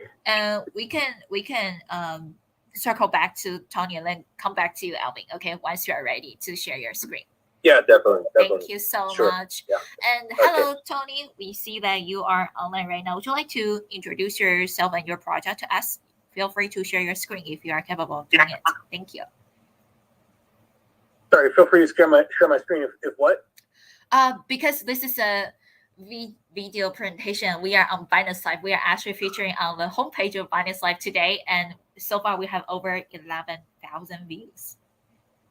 Oh, well, I will do that. Give me one moment. I am too on a phone, but I will join from my computer right now. Okay, then maybe we need to go to our Mattress Fire. Is Mattress Fire over here? Yeah, because our program runs a bit faster right now. We speed up, but that's okay. I see that we have Miyamoto, founder of the Path of Kyorikai. It's a Japanese project. I hope my pronunciation is all right. So, Miyamoto-san, would you like to introduce your project and share your screen with us? Thank you. Hey, Moonlight. I joined a bit early just to make sure that everything ran smoothly. I think I'm slated for 8:20. If other people are, trying to get ready and everything, I think I can share my screen and everything. That Although, would be great. Thank you for joining us early. Thank you. do you want me to go now? Yes, Instead of, exactly. at the Go now. slated We can time? go now. Yes. We can go. Yes. Okay. Sure. The stage is yours. Thank you so much, Miyamoto-san. Thanks. No worries. Let me just get the share screen up. Give me 1 second. No problem. Again, I wasn't expecting to go right now, but that's no worries. We're all just stumbling around our share screen, guys. Sorry. That's No okay. worries. That's okay. No worries. I mean- Because most of people when they hear about the pre-lunch party or like they normally will assume that it's going to be like just audio only, right? Like Twitter Space. But today we're going to make it special. We do the video presentation. We are on Binance Live. We're also on YouTube. We're on Twitch. We are on Twitter Live as well. So you can also Oh, see yeah, us on beautiful. Twitter. Thank you so much. Yeah, no, of course, and I'm glad to fill that gap a little bit. By the way, you were close. The Kyorikai, I guess it's a hard word to pronounce, and it is a creation of our own. It's a portmanteau between two Japanese words, kyokan and rikai, which respectively mean empathy and understanding. So the path to Kyorikai is meant to be the path to empathy and understanding. Can I just make sure that you guys see my screen? Yes, you can see your screen clearly. And thank you for explaining the meaning of the phrase to us. It's like Japanese 101, Kyorikai. Thank you. Yeah, thank you. Before I start, I just want to say really an honor to be up here in front of all these really successful and up-and-coming projects. And in front of all the audiences that are viewing across all those platforms you mentioned. It truly is amazing. So to get started, the path to Kyorikai is a journey through the collective memory of a people and culture. It's a conduit for those in the present to view the past using the methods of the future. It's an immersive spiritual realm developed using Unreal Engine 5, set in the turbulent era of medieval Japan. It is a samurai the story is the samurai who died in combat and awakens in this realm. And this adventure that he goes on is meant to soothe his troubled soul, clear a heavy conscience, and teach him the truth about the way. A little bit about us. I mean, a couple months ago we started. We had our playtest of a pre-alpha demo, which was a brief introduction to our concept, the story, for users to get the look and feel of our world, see some of our custom assets, our beautiful immersive environment, see that we have a fully Japanese script, subtitled in English for now, although we'll expand that to a variety of languages. And upcoming, we have our unique mint offering a high-resolution, very detailed Samurai Kabuto. We have a strong team, a very experienced team that's been actively building for over a year. And we have a very player-focused visual storytelling and interactive adventure experience. One of the things we wanted to do is take a novel approach towards incorporating Web3 in games to provide value to gamers, because we believe it goes way beyond providing gamers ownership over their assets, although that is very important. We believe there's a lot of immersive value that remains untapped. For example, capturing player histories on chain, evolving certain item rarities, aging certain NFTs over time, discovering unique Easter eggs within the world that become player NFTs, among a variety of others, but to keep it short, that's a few of the core elements that we wanted to bring to the table. There are 3 spheres to our project, right? The story of the samurai, which is an immersive nonlinear narrative, eventually impacted by player decisions. A gaming pillar, which is at first a, for some reason, ignored genre of type of gameplay, which is single player focused, to build a bond between the player, the story, and the world itself. This then transitions into a competitive ecosystems of games within Kyorikai, games within games, card, tabletop, and a variety of puzzle genres.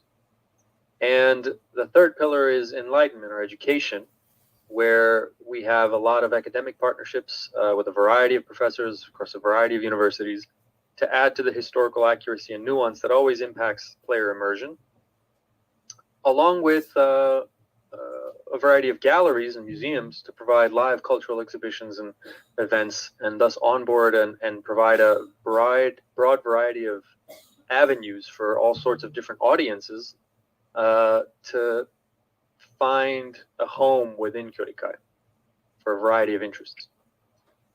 Our NFT collection, our Genesis collection, is a probably unique series of Samurai Kabuto.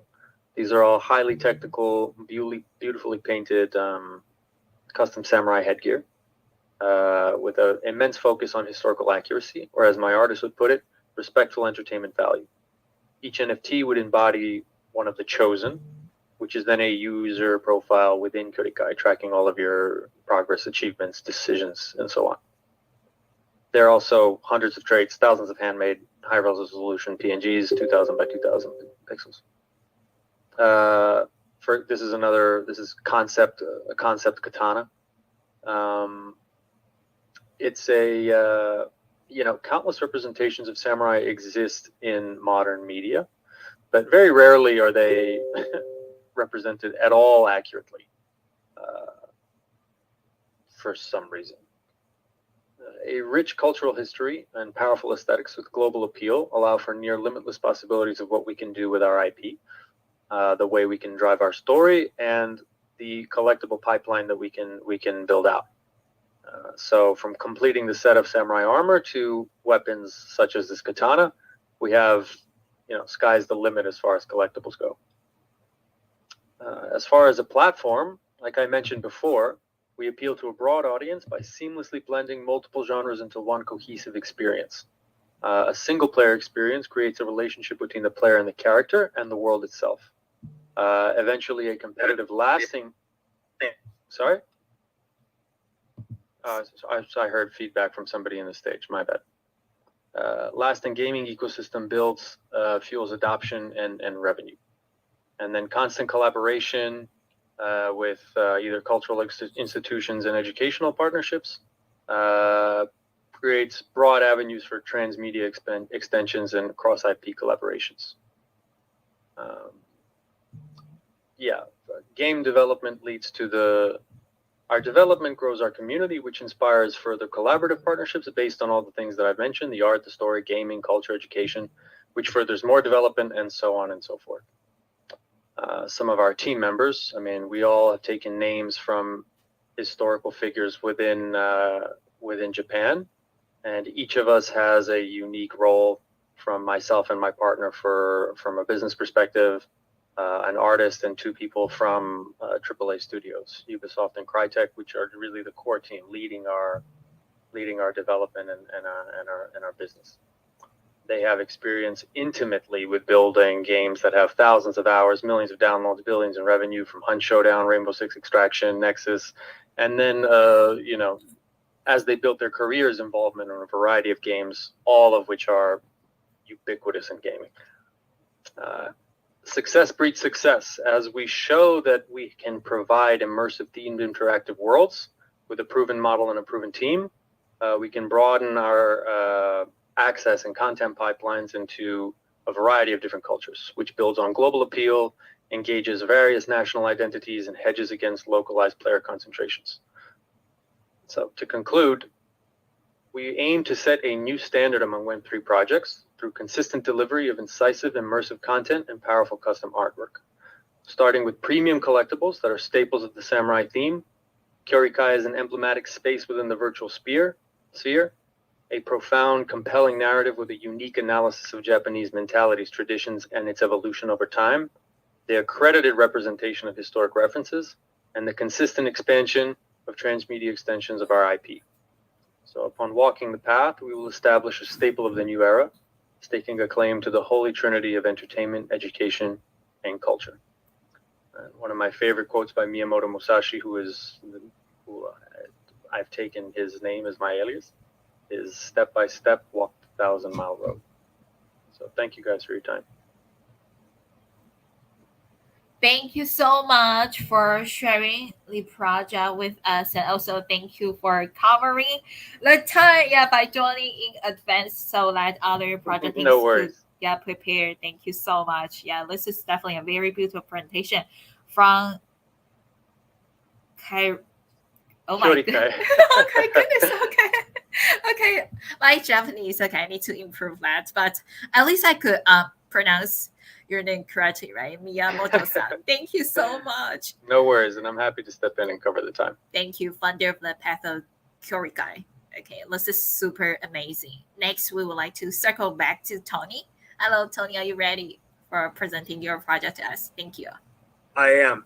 Thank you so much. Let me just share my screen here. And what I'm going to roll through is our transmedia deck, which is our kind of the lore for Shrapnel. And so I'll share a little bit about what Shrapnel is before I start running through the presentation, and then I'll run into what it is that we're building and why it is we think it's really special. So we at Shrapnel, we're building a first-person extraction shooter, which is a game similar to Escape from Tarkov or Call of Duty DMZ. And apologies for that. And what an extraction shooter is it's a first-person shooter where the user has a persistent inventory that lives outside of the game. And each game session, they choose what items they want to bring into the game with them. So those could be everything from the guns that they're bringing in to the attachments for those guns to the skins that they're wearing. Really, every item that you could conceive of is an NFT and tokenized. And before they go into a match, every user will say, "All right, this is the stuff I want to bring in." And if you die, other people playing in the match will be able to loot your stuff and steal it. If you kill people, likewise, you can loot their stuff and steal it from them. And then throughout the course of each match, increasingly better loot will spawn across the map. And what this means is it creates a sense of risk reward. The longer that you stay in the map, the more likely it is that you're going to die and lose your stuff, but it's also the more likely that you're going to find better stuff. And then at different points throughout the map, you'll receive a notification that lets you know that you're able to extract or run to a helicopter and leave the match with whatever you've been able to win. So that's really the core premise of the game. we're on Avalanche subnet, and we're really focused on user-generated content. And so what we've done is we've really built this world to serve as a set piece for our players to build the game around them. So we really hope that this first map that we launch in early access later this year in December is one of the only maps that Shrapnel as a company produces. And we hope that very quickly our users are the ones that are creating new maps and new modes and new skins and new ways to explore the game and the universe. So with all that said, we kick off. I think we just left the presentation with a quote, and so we'll kick off with a quote here. You know, it's a good viewpoint to see the world as a dream. That really speaks to the core of what Shrapnel is, right? We want our creator community to be filled with both players who are excited about making their version of Shrapnel and creators in the space who are excited about telling stories within our universe. So, you know, there's a lot of words here that I'll skip over, but this is just from our CEO, Mark Long. He's been in transmedia and video games for 20 years. Most of our team has been shipping video games for 20 plus years. And a lot of our DNA comes from Mark Long's vision of creating a game where anyone, like I said, can really own the creation of the game. So really diving into the world. In 2036, a global catastrophe happens. An asteroid strikes the moon and shatters the moon, and just chaos ensues. And so this asteroid is filled with some space junk that is super valuable. It's called Sigma. It's a material that starts to rain down on Earth and create dead zones across the Earth called the sacrifice zone. And so as the sacrifice zone becomes more and more untenable to live in, walls are erected around it so that people can't get in easily. And these groups of operators, is what we call them, band together to form mercenary extraction forces, or MEFs. And these MEFs regularly mine or go into the sacrifice zone to extract as much Sigma as possible, which is kind of the MacGuffin in our game. So you'll be running around these maps. You'll be collecting this green material called Sigma, and as you do, you'll be able to increasingly improve the performance of your character and your weapons in a match. So as you collect more Sigma, you will power up what we're calling Sigma abilities. Right now, the one that I like the most is this. It's like a Sigma push, if you will.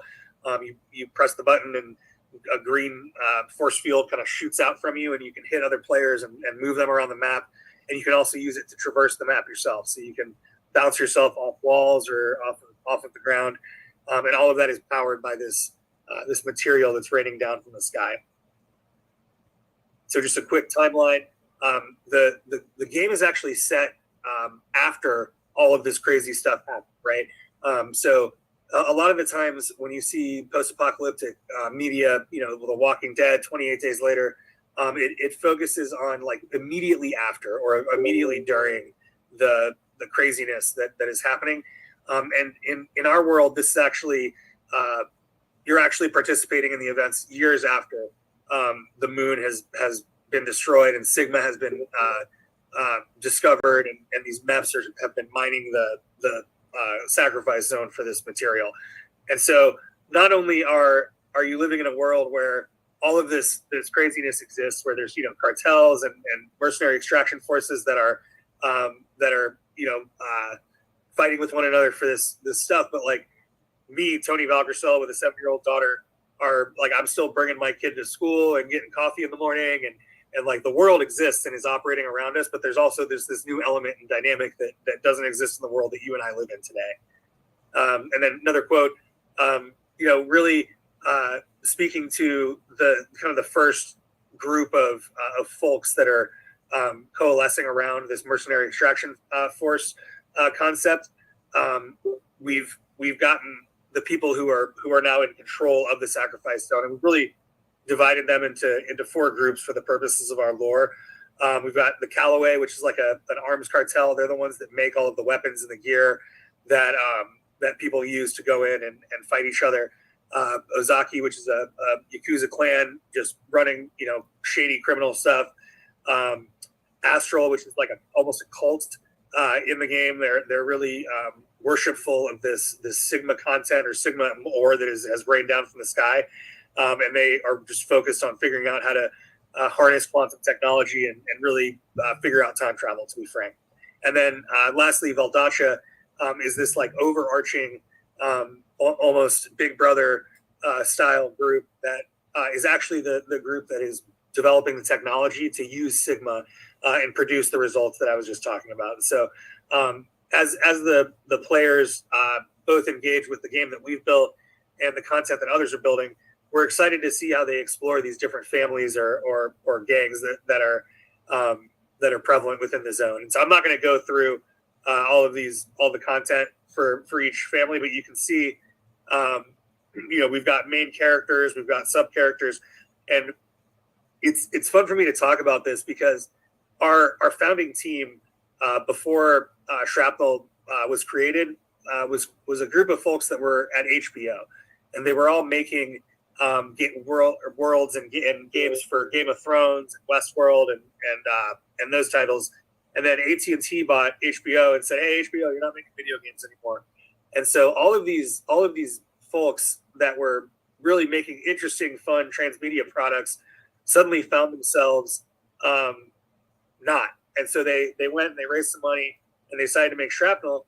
And the idea is that regardless of whether or not you're a player of the game or a fan of the universe or an artist, we want you to be able to meaningfully engage with our universe and create stories within it. And we're going to build tools that allow people to do that. Everything in the game, from the skins that you're wearing to the maps that you're playing on to the set pieces for those maps, they're all moddable, and they all have elements or predefined set pieces that you can start off with or make your own that are really set in this universe. And so, we're kind of providing the dressing or the table setting, and then we really expect our audience to dive in and take control of where the game goes from here. So that's Shrapnel in a nutshell. If you're interested in getting involved, you can follow us on Twitter or go to our website and purchase an extraction pack, which is basically our founders pass. It'll give you early access that starts in December, and also give you a bunch of in-game content that's exclusive to the early access period. So again, thanks for taking the time to listen to me talk about our game. We're really excited. We think we've got something special on our hands, and I'm really excited to be here chatting with you guys. That is awesome. Thank you so much, Tony, for spending time with us and talking about Shrapnel to us. This is certainly an amazing project. We are close to 12,000 views. Thank you to all the audience. And we'll have a lot of giveaways. Later, we will share the links so everyone can access to the giveaways. And then hope all of you could win some prizes, all our company members who are joining us to today's event. Thank you. And next, we are going to bring my phone to Alvin Lee BD from Counterfire to see if you are ready to present your project to us. Yeah, guys, can you hear me well? Yes, we can hear you perfectly. Thank you so much. Okay, great. By the way, Shrapnel is really a nice project, and I'm holding your token. That is cool. Appreciate you keeping food on the table, brother. Okay. I'm gonna share the screen. Let me see. Oh, weird. Yes, there should be. I can't find that button again. Where is it? Okay. Oh my gosh. Oh, that is okay. Take your time. Yeah, it is Alabama. Fine. Okay. Fine. Perfect. Okay. Yes. Yeah. Can you see the screen? Okay. Yes. Wonderful. Yeah. So again, I just share the deck for displaying purpose, but I'm not gonna introduce a slide. Yeah, just want to everyone know what the kind of style we are. Yeah. So Counterfire is a mobile game based on Arbitron, featuring an anime style aesthetic. The gameplay combines elements of MOBA with a large scale battle royale mode. Additionally, we have plans to expand the game into a multi-chain gaming experience in the future. Currently, Counterfire has successfully completed a Series B funding round, raising a total of over $5 million. The very early investors of this game were Hashkey and KuCoin, and later received funds from UB Ventures, Beam Ventures, Crystal, GSR, Kernel NT, and so on. At present, our official version of the game has been fully released, following a comprehensive two-year period of the closed and open beta testing, and we received positive feedback from players. Now the game is available on both the Apple Store and the Google Play. Please note that the Google Play is currently undergoing debugging. Therefore, Android user can obtain the APK installation package through our official website or Discord for the time being. The game is open to both Web 2 and Web 3 players, and operates on a free-to-play model. For Web 2 players or those who prefer not to connect their wallets early on, they can simply use their Apple ID or Gmail account to log in. So currently, within the game, all lower tier heroes are available for free, allowing players to enjoy the experience without any cost. Heroes comes with unique skills and weapons, providing the diverse gameplay, and the strategic composition becomes crucial in team battles. As of now, Counterfire boasts over 60,000 Web3 players with connected wallets, and more than 55,000 MT holders. Our social media following has reached nearly 200,000 followers. This game is being around 2 years, so there might be some of the audience today have and already tried this game. And so I'm gonna introduce how to play this game. So this game is like a PUBG. You know PUBG, right? So it's like so in our game it's like 20 players per game. They just jump through the airplane to any spot of the map, and they kill each other. And the last team who survived will be the winner and receive the whatever the token is, or the empty drop during the game.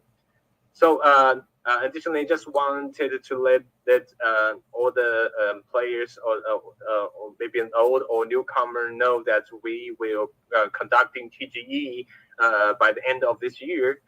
Prior to that, we will be launching numerous giveaways tasks on major gaming platforms. So participants stand a chance to win USDT and the Hero MTs, which are valued at $30 each. So stay tuned to our Twitter for updates. In addition to the mentioned activities, we have 3 major events leading up to the TGE. So one involves a marketing campaign in collaborations with OKX, offering generous airdrops of Counterfire platform tokens for completing tasks. The second activity is TGE pre-sale event scheduled for mid-December in Europe and Asia region. And lastly, we are prioritizing a wireless event. So partnering with virus communities and guilds to airdrop more than 1,000 wireless. This wireless grants players access to special dungeons that enhance gold farming efficiency and increase the drop rate of special and more valuable entities. So everyone, just please keep an eye on our Twitter for continuous updates, as there will be ongoing activities for players to participate in. Yeah, thank you very much, Moon Knight. Thank you for your time. And I didn't click on the unmute myself. Thank you so much for being with us, Alvin, today, and we're very happy to have you joining us here. Also, learning about your project, that is certainly great. Counterfire. And next, we would like to come back to our original order. Over here, we have the co-founder from Matrix Fire, Metro Official, Maria, over here. Hello, would you like to share your screen and introduce Matrix Fire to us? Thank you. Oh, thank you. Well, I don't have any materials to present because I just present initially because the most important issue currently is, of course, that's our third NFT collection, Cuckoo, which is to be probably to distribute the detailed methodology of our mints and distribution probably during the first week of December. Because most of our community members and non-community members, mostly they are most interested in these third NFT collections, and it is quite hot nowadays. So I would just present in this way. But still, I would like to ask you to introduce a little bit for in a very simplified way to those audiences who do not know about Matrix yet.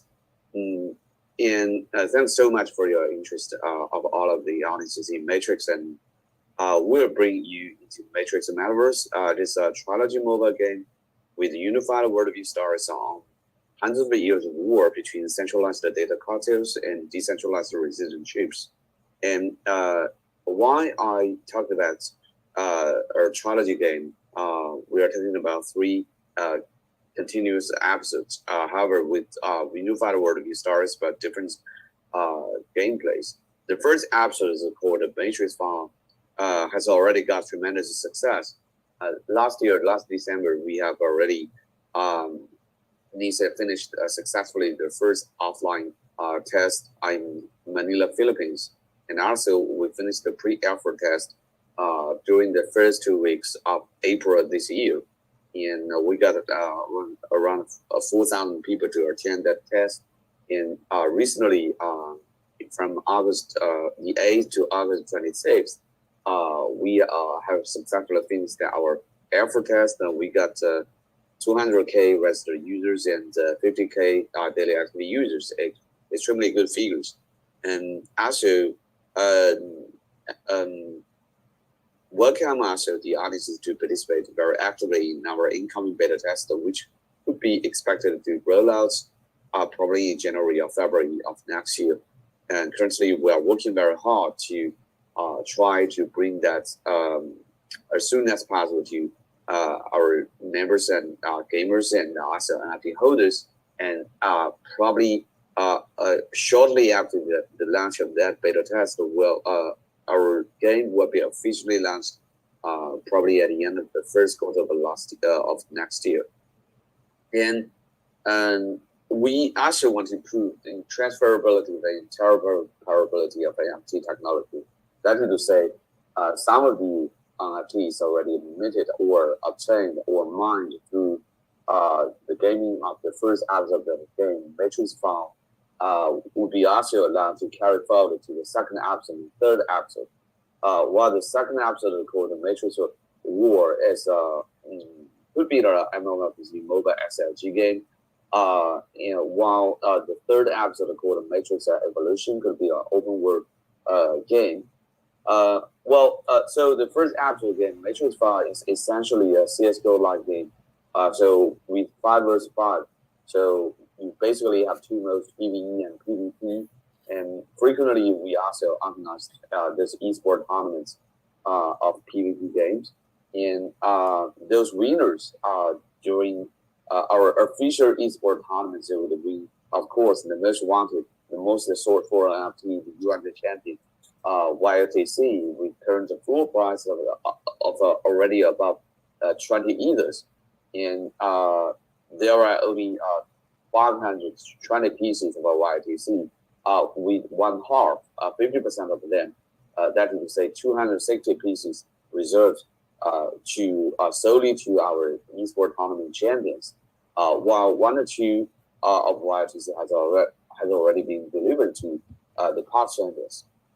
And we also allowed means launched the second NFT collection more than 6 months ago. That is called Metro 2061. With the mint price of 0.1 ethers, with currently the floor price already about 1.7. That is to say, all of the holders with the qualification of the means has already gained for more than 17 times in just a little bit more than 6 months. And the liquidity extremely well as the total transaction volumes has already surpassed 7,000 ETHs.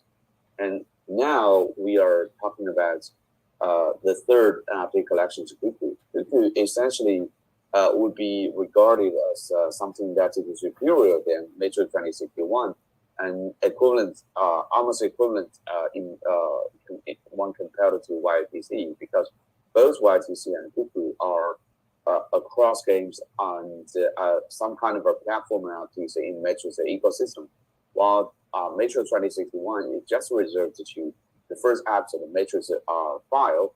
Well, of course, we have been asked you that the Battle Royale part of the first apps of the game, Matrix 5, is also in our pipeline of research development, currently under development, and we have already successfully worked out a minimized playable version demo of version currently, and expect to deliver that Battle Royale part, that is to say, the PUBG game of our first episode probably before the end of next year.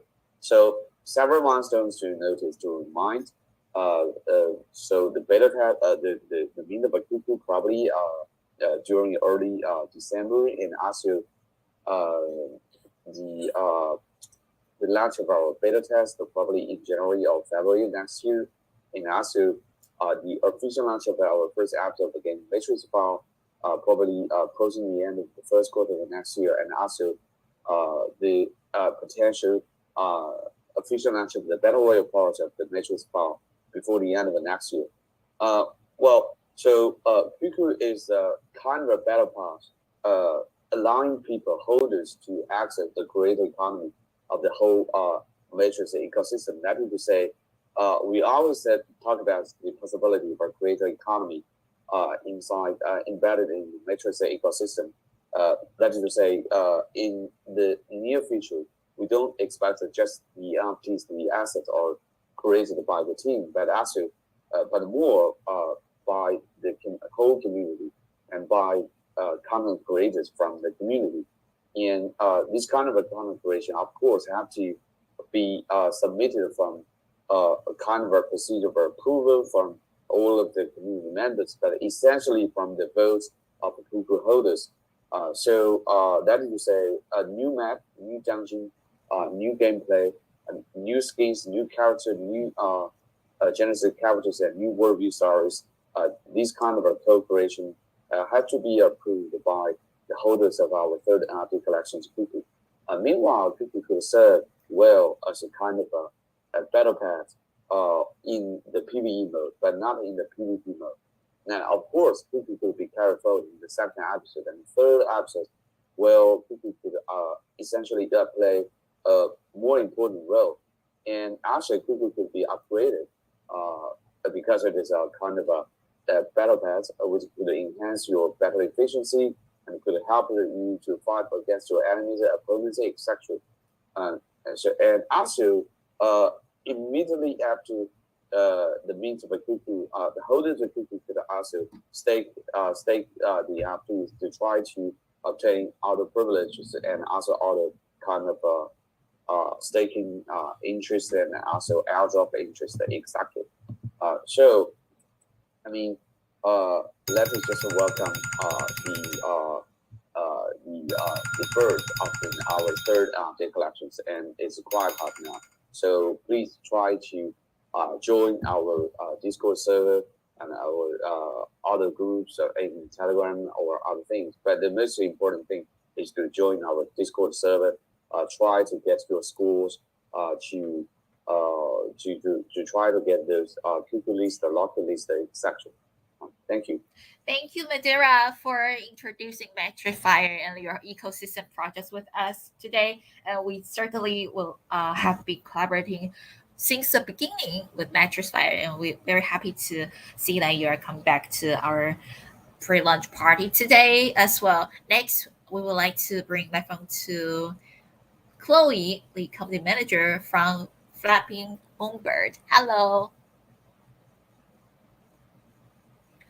Hi, Chloe. Are you able to introduce your company to us? And Hello, share- hello. Hi, everyone. Hi. Can you hear me? Yes, we can hear you clearly. Would you like to share your screen? Yes, yes. Give me 1 sec. Thank you so much. Take your time. And next, we will have Daniel following the presentation to join us as well. Welcome. Currently, we have, let me check, we have over, I think we have over 12, yeah, we have over 12.5 thousand views already. That is a lot. And we're really, really happy to have you all being here.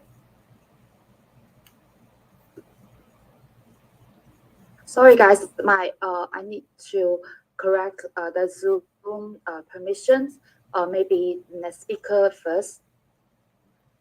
Oh, yeah, if you cannot share screen, you can just do an audio presentation. That is fine because the sharing screen is actually open for everyone in today's meeting. Okay, wait a sec. Can you guys see my screen now? Yes, we can see now. Thank you. Oh, great, great. Wait a sec. I want to share to you guys the demo of Flappy Clash. So I really want to share this screen. Actually, so Flappy Moonbird is a casual GameFi hub on BNB ecosystem. It's been built over a year. I'm Chloe. I am the Flappy Moonbird community manager and BD. So Flappy Moonbird currently has launched 2 games already, and it's both of the 2 games are hyper casual games. As you can see now, it's the 3rd game. We are preparing to launch. It's a path theme auto battler roguelike game, and currently it's under like pre-launch. Actually, we are sorry about that. Maybe you guys can watch the video, and then I will conclude some information, because you can find basically every information on our white papers. We are going alpha test at the end of this month, like at the end of November. And if everything goes smoothly, the official launch will be on December. Yes, and this game is player can play it for free, and they can play it for free, and they can play it. There's some in-game purchase if they want to play and earned the output token. They need to purchase some regular card set.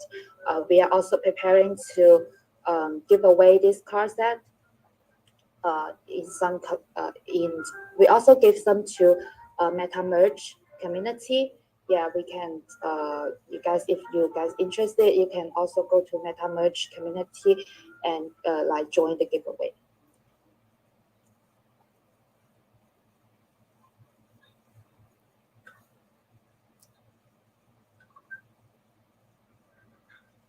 Sorry, maybe this is blocking the.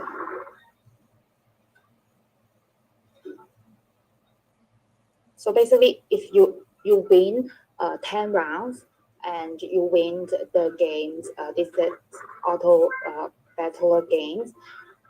Yes,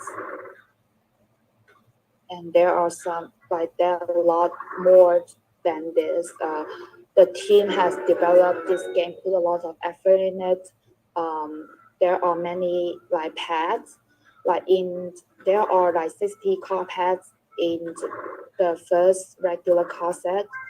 So yeah, and also about the skills, and I know they put a lot of effort in it, and we are preparing to launch on Google Play as well, and like promote it in the Web2 way. Yeah.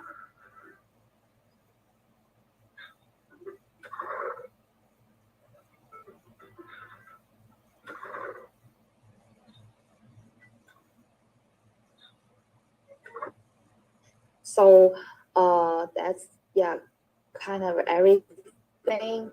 I can like fast forward the demo, and there are some interesting parts at the end of the demo, but it's okay. You can find it on our white paper.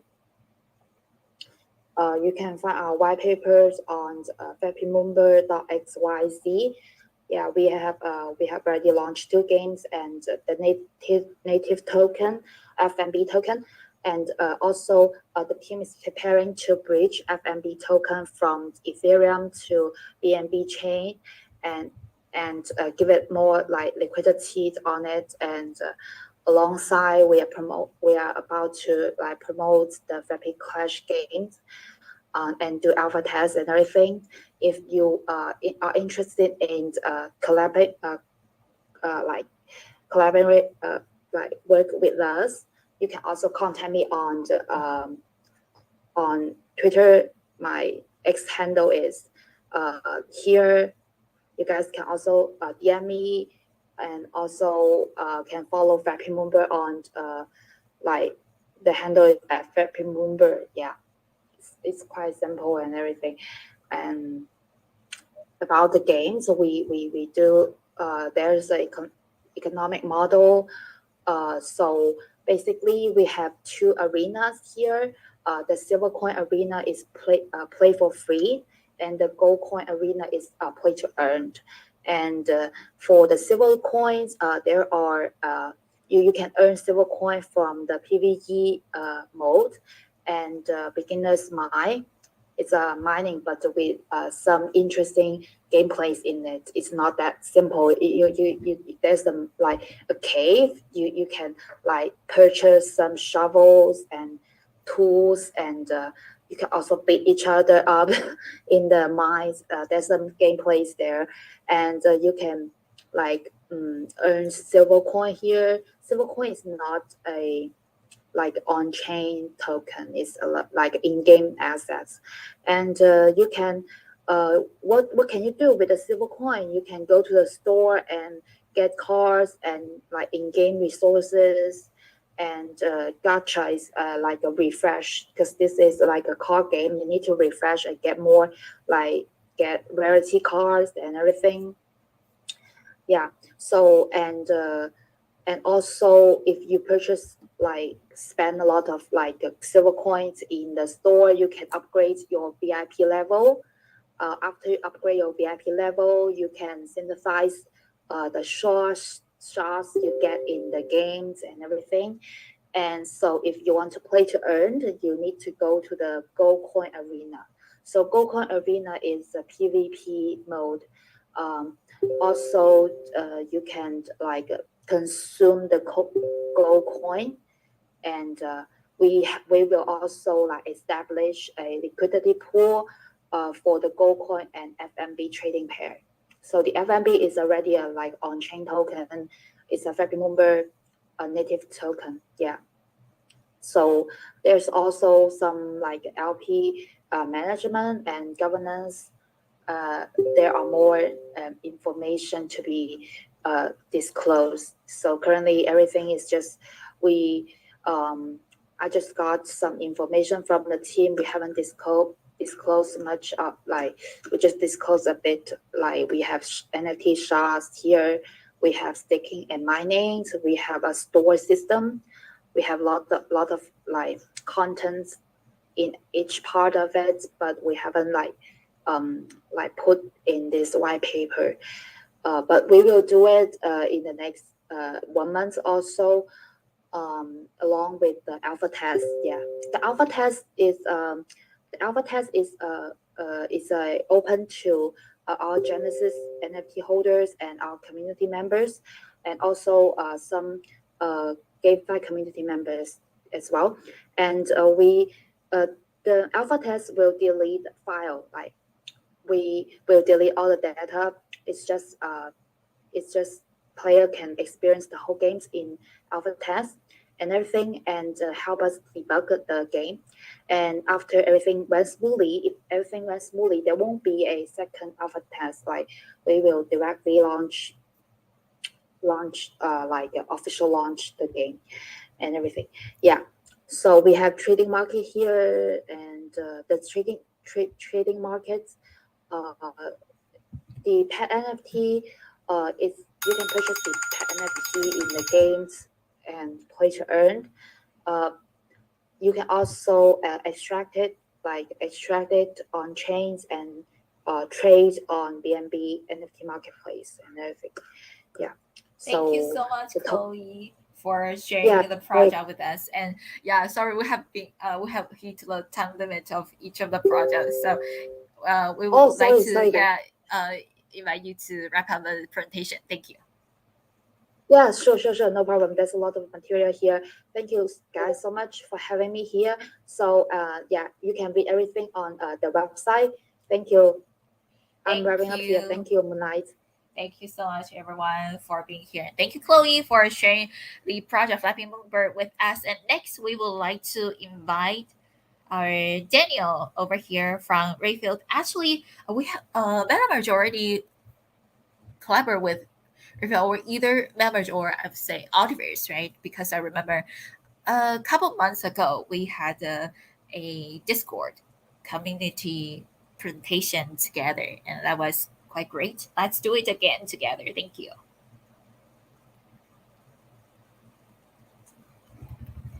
Hi, Daniel. I see that you opened your mic, but sorry, I could not hear you. Do you like to try again?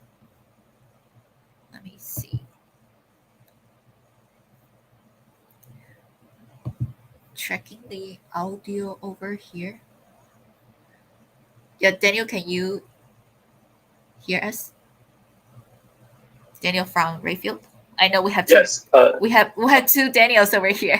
It's your turn for showcasing your project with us. Thank you. Okay, so can you hear me now? Yes, we can hear you perfectly. Thank you so much for joining us today. Okay, yeah, thank you. Okay, so let me share my screen.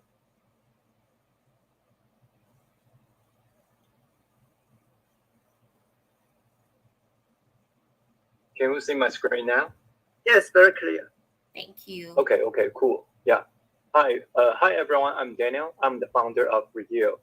Real is an AI investment platform, and we simplify the professional investment. And if you ever try DeFi, then you would know that everyone wants to know how the fund manager manage their funds. But everyone wants transparency. But ever since that 2022, the FTX and Luna and all, along with a bunch of top crypto funds went bankruptcy, then after that, people start to concern about how the fund managers manage their fund.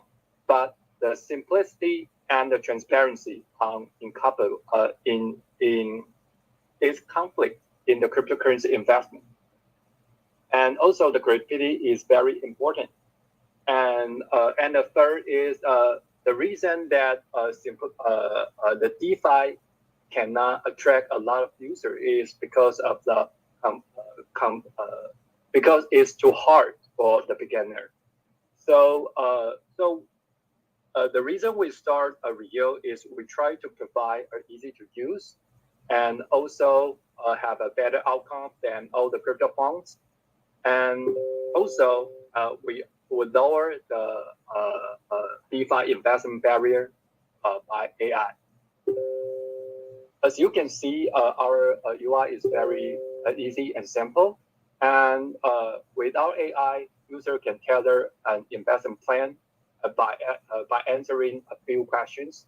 And second, if the users is new to the crypto world, then we have several on-ramp channels for the people to deposit their funds and start to invest in DeFi. And the third is it's just like the old ways, but it's in a total transparency, trustless, and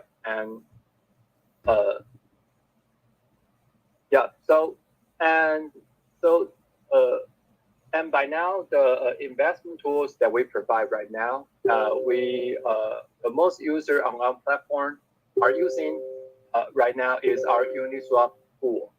And as you can see by now, the Uniswap is actually have very high APY, but some people may know it's because of the Uniswap v3.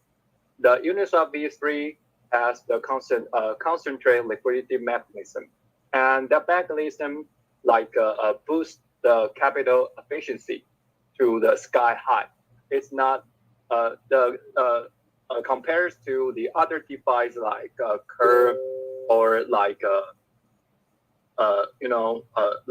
maybe PancakeSwap on the old DeFi, on the old DEX. The capital efficiency, the max capital efficiency is around maybe 500%. But on Uniswap v3, the capital efficiency can go up to 10,000 or maybe 100,000%. So that because of the concentrate liquidity mechanism boosts your capital efficiency. So APY on Uniswap is much more higher than the other DEX. But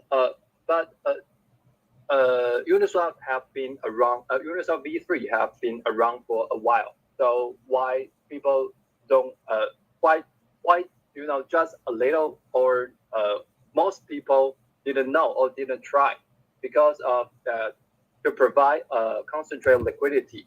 The meaning of concentrate is you have to set a price range. And if you set the price range as tight as possible, then you can get the highest APY. So, but after you set the tight price range, then the price might come out of your price range more often or very often. So that's the reason why most of people didn't get this high APY. So we have a set of smart contracts, and we automate the rebalance for the users. So with our Uniswap tools, then user would never need to worry about is there a price, is the price still in the price range, and how can I calculate the rebalance ratios and etc. etc. Yeah. So use our tool because our tool is a set of smart contracts. So it's total transparency and trustless and verifiable. So we try to provide to user investing in DeFi is just like investing in the crypto funds, but with higher APY and transparency, trustless and verifiable. Okay, so I will just stop here and I will do a quick demo of our AI. Okay, so.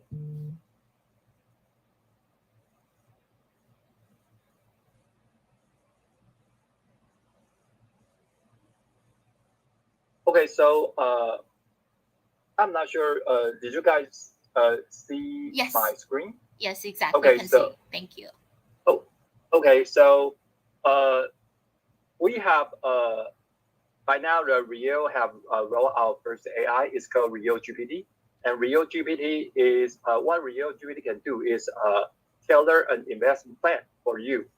And yeah, so our first question would be like asking what is your goal of your what is your financial goal? You want to use the funds to buy a car, buy a house, or start a startup, and then we will ask you what's the goal, what's the financial goal, the numbers like how much you need, and the third is how much you have right now. Okay, so let's say I want to start a startup. And the second question would be that what's the goal? Let's say I need $100,000, and then how much do I have right now? Let's say I have only 10,000.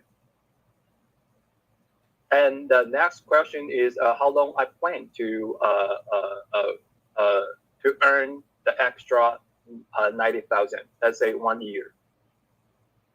And the last question is that is about my risk tolerance. Let's say my risk tolerance is similar to Cathie Wood, which is can accept max 65% of loss. And now, and after we collect all the answers, and we will also get the blockchain data and also the data from our platform, and our AI will start to tailor an investment plan for the users. Yeah. So the first part of our answer is to suggest you your how you allocate your asset, and the second part is we will start to do the calculations and to let the user know what's the best case and what's the worst case. Yeah, so we have two scenarios. And the third part would be some suggestions like, okay, so it looks like that in the best scenario you can achieve, but if you want to guarantee that you can 100% achieve your financial goal, then maybe you can increase your farm or investment longer. Yeah. And after you get all the answers, then actually you can like one click to enable all the investment tools on our platform. Yeah. So so on the screen, yeah, all the allocation is here. And also user can like to view all the details, like view every tool's detail, and later next month we will enable the one-click function. Yeah. So this is our demo. Okay. So my last word is that our token airdrop. Our airdrop campaign is about to happen next week, or our airdrop campaign will happen within 10 days. So if you are interested to know more about Rio or join our airdrop campaign, remember to follow us on Twitter and also join our Discord. And yeah, you can find us by typing REYIELD in Twitter. Yeah, thank you. Thank you so much, Daniel, for the marvelous presentation and also introducing to the AI tools. We would love to use it pretty soon. And I see that we have several new friends joining us to today's event. Welcome everyone to the MetaMerge pre-launch party. Over here, we are live streaming on Binance 7. Let me check how many people. Yeah, so far we have over 13,000 views already. And we would like to check if our friend Teddy from ZK Link is here. I see that we have Holden and Mia from our beta. And I also see Christian. Hello, Holden. Would you like to showcase our beta to us and introduce yourself? You could, or do you want to do the Q&A style? Yeah, thanks. Hello, everyone. I'm Holden, co-founder of Alpha Beta and Opinions Labs. Thanks for the invitation from Altiverse, and congratulations on MetaMerge product launch. Opinion Labs and our first product, Alpha Beta, are all about putting a value on people's opinions using crypto. And Alpha Beta is our first step into the world of opinion markets. We have got some cool stuff lined up in the next few weeks, and we are very excited to dive deeper into things with Altiverse. And hope everyone enjoy what we have in store, and our BD team will share more interesting insights about our journey. Thanks. Hey, everyone, can you guys hear me? I'm Ria. Hi, Ria. I remember that you prepared several great discussion topics. So, how about let's starting from that? For example, the first discussion topic we would like to ask you is how can everyone join Alpha or Beta and what benefits do early participants receive? Thank you. Yeah, sure. Hey everyone, I'm Ria, and I'm the marketing lead for Alpha or Beta. And first of all, I would like to give a little bit more insights about who we are, and then also we can go a little bit more in depth as of all the following questions. And so we are the pioneering Web3 polling and prediction platforms of Opinions Lab. And we're here to challenge the status quo of online engagement and also create a decentralized economy for opinions. So every voice matters to us and every opinion is rewarded. Through our unique polls, users can receive ETH for their predictions or be compensated with our native token. We call it ETH. And at Alpha or Beta, trust and securities are our top priorities, and our platform is audited by CertiK and is monitored by leading security firms as well. And our team of professionals is highly experienced in multiple exchanges and protocols within the industry as well. So Opinions Lab's vision reaches beyond Alpha or Beta, and it is to build the world's largest opinion identity and financial network, and to create an invisible social layer to value all human opinions with crypto. And we're supported by partners such as Hooked, Coin98, Altiverse, and Magic Square, etc. And we really invite you to join us in this journey to revolutionize online engagement, be part of the community that values and rewards your participation. Thank you. And pardon me, can you also repeat the question a little bit? Yes, certainly. I remember in our group chat that we had a discussion about that how we wanted to showcase Alpha or Beta. So you provide several topics for us to talk about. And the question was, how can the participant join Alpha or Beta and what benefits do early participants receive? Thank you.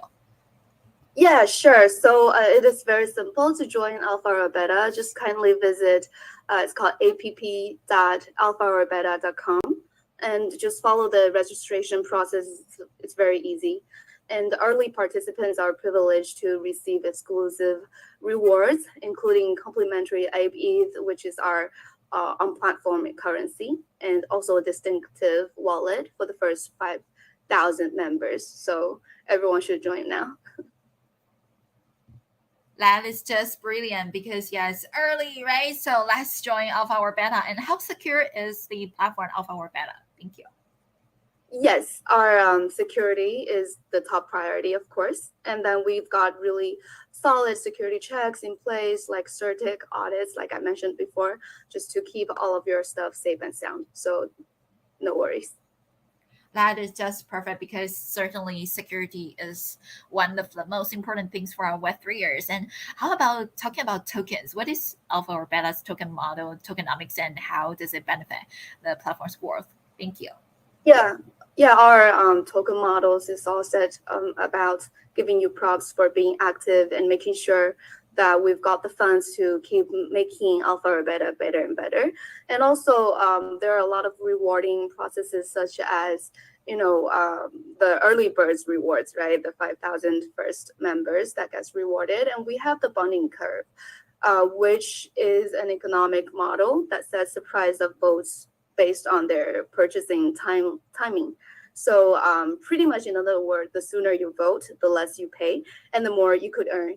Also, we have some of the other treasury pools or, the boost for the late comers. And also we've got lotteries as well. So no matter if you are winning or if you are not getting the most votes, you are always, get something as in reward from us. That is perfect. Thank you for sharing the information with us. Yeah, tokenomics is another thing that a lot of Web3ers are very, very caring about. And how about the determines the what determines the Alpha and Beta size? Right. That's pretty it's all about the numbers actually. So if you are with the majority, so they're like going to be two sides for you to vote. If you're with the majority, you're called an alpha. And if you're rooting for the underdog, then obviously you're a beta. But either way, your vote matters to us. So for the alpha side, you get the tokens, you get the ETH, and then for the beta side, you get our native tokens, which we call it App ETH. So you should both win. Got it. Got it. That is great to know about the details as well. And the next topic is, what is the bonding curve? Yeah, so like I actually briefly summarized a little bit in the token model. So that's just an economic model that pretty much sets the price of votes based on the purchasing timing, right? So the early votings is incentivized with lower prices.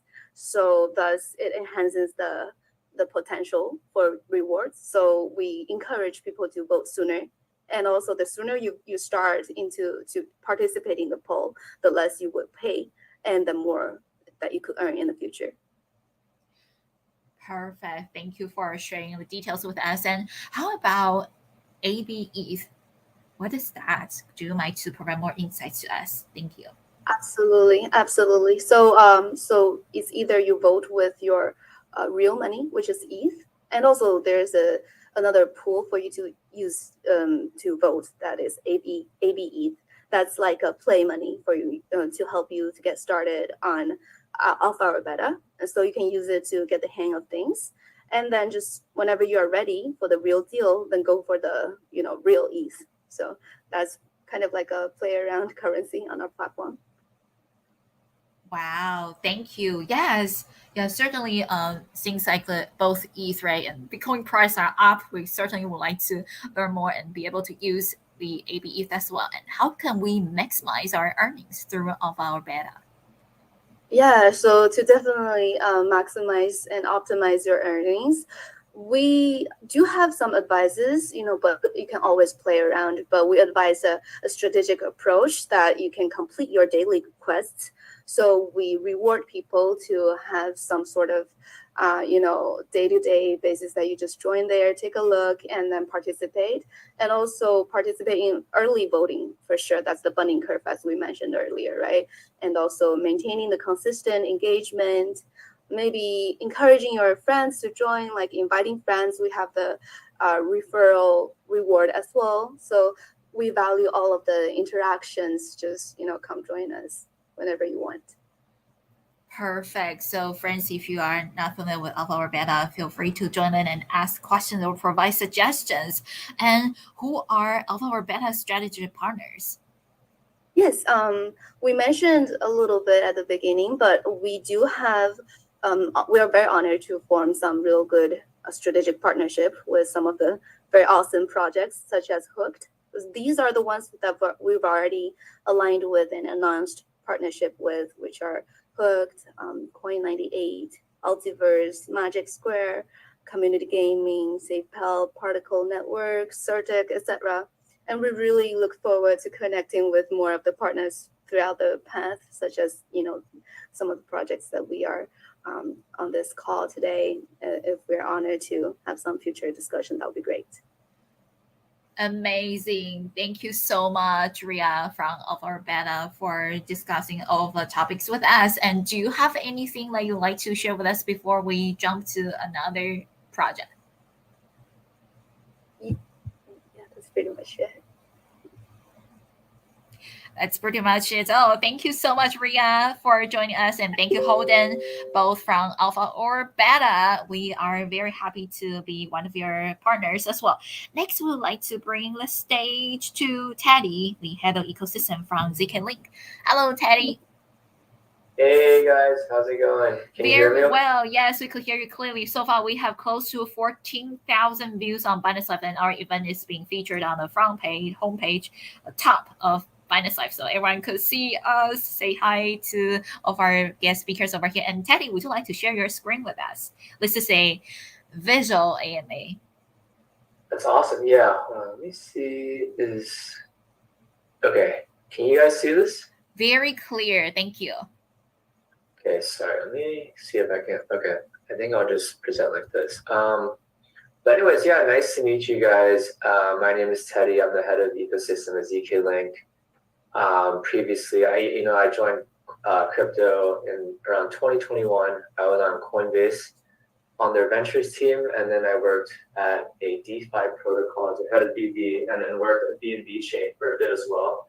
So I've had some time in the BD side of things in crypto, but today I wanted to talk to you guys about and introduce you guys about our latest project, ZK-Link, and our latest solution. So I guess just hop right into it.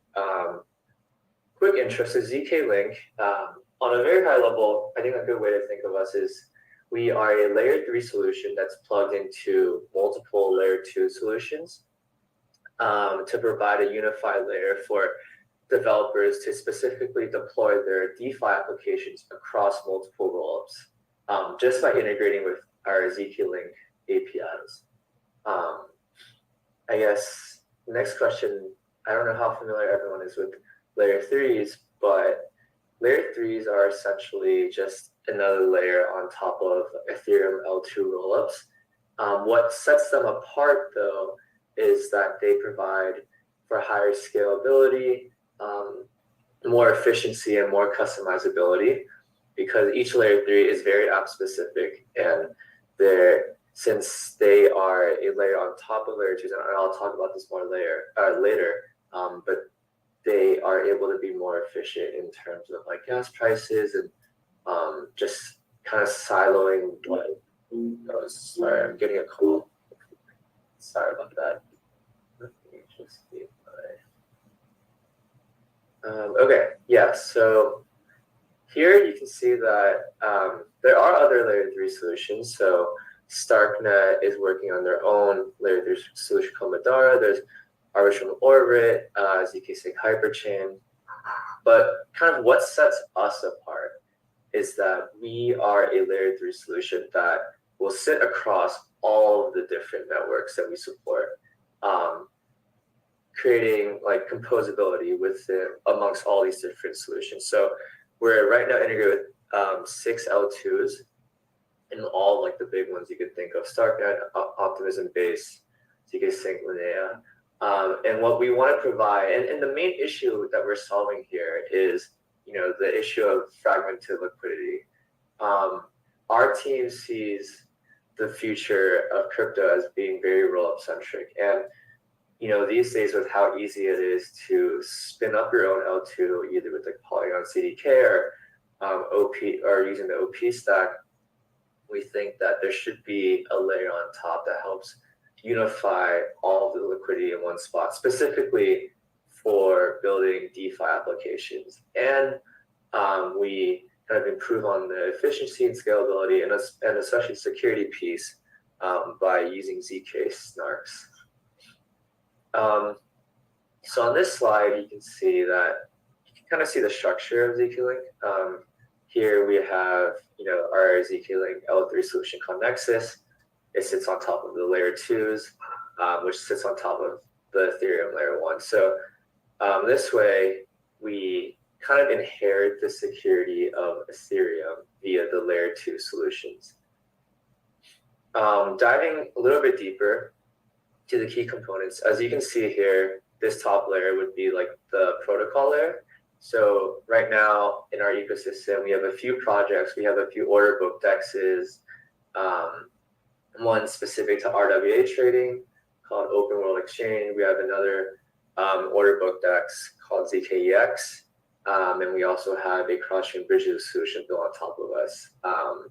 And we are currently working on our new ZK circuits and high-level API, so we'll shortly support perps and derivatives. So we have a few projects in the pipeline that are looking to deploy us. So it's a pretty exciting time. And in the middle part, you can see there's a bunch of stuff going on here, but I guess high-level takeaway, since we don't have much time, is that we provide all the necessary tooling to make the developer experience very friendly, very easy.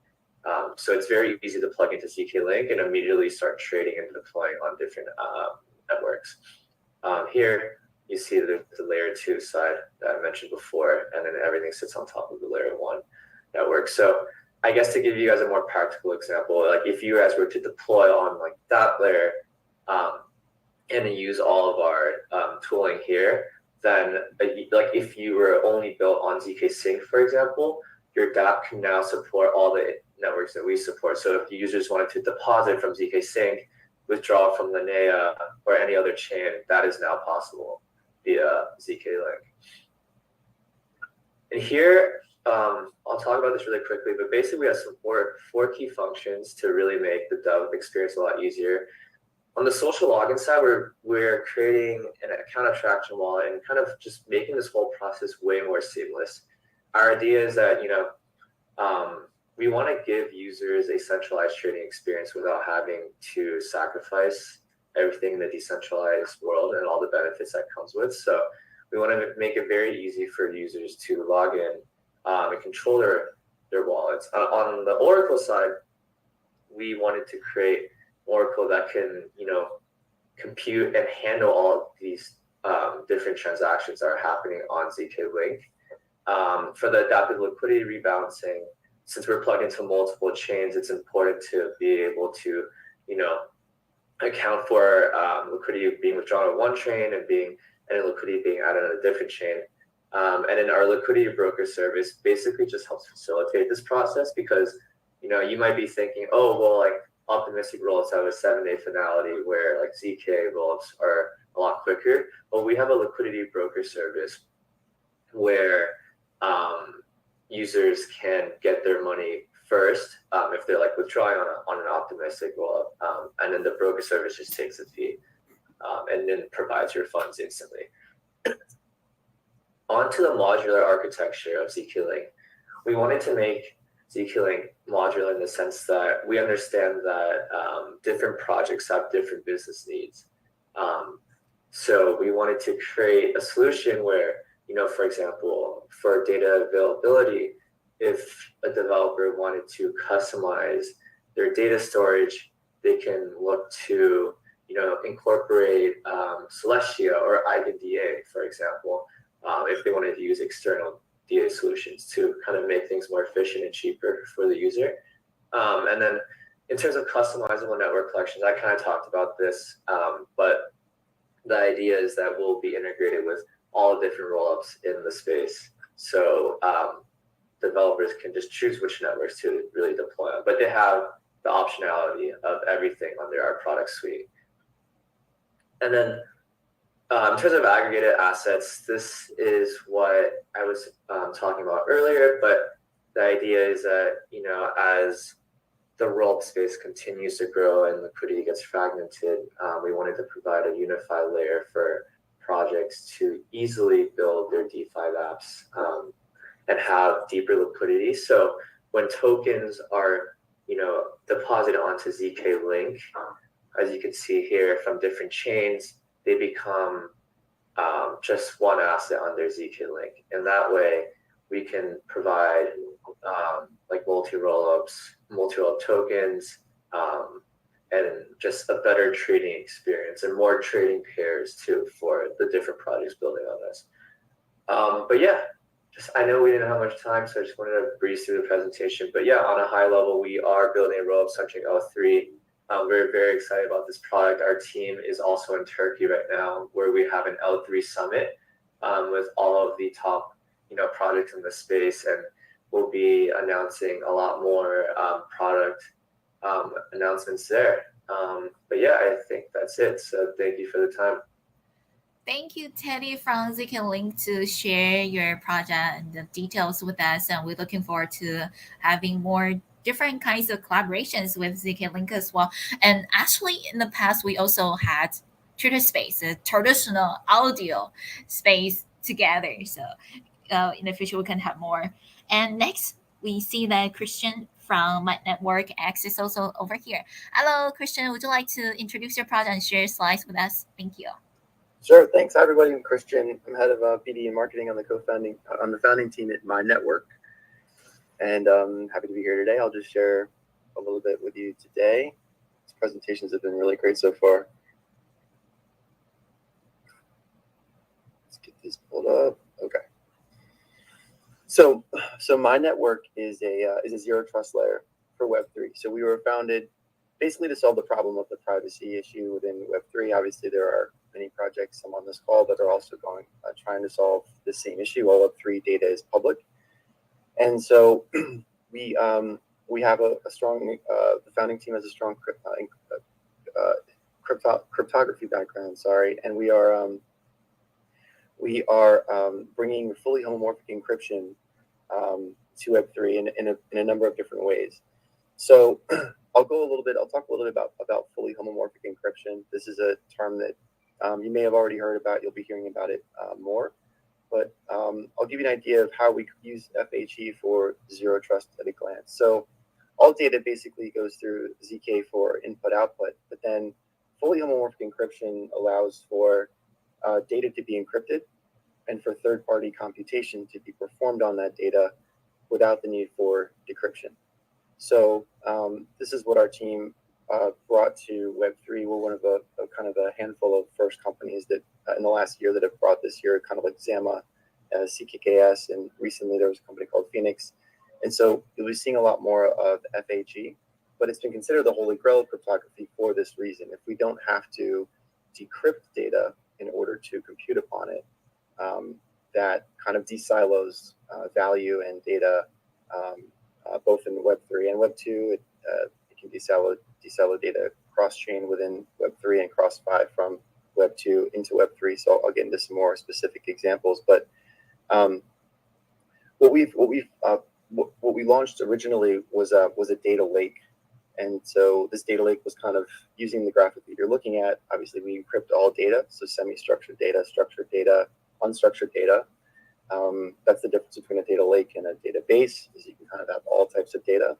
And then basically allowing for third-party computation to run on this. So a specific example to think about would be, consider that you're like a cross-fi lending company. You do loans in Web3 and Web2, and you'd like access to somebody's complete credit history to do a proper underwriting, right, of a loan. So you'd like to see their credit score from the Web2 world, but you'd also like to see their DeFi activity in Web3 and combine all that data together.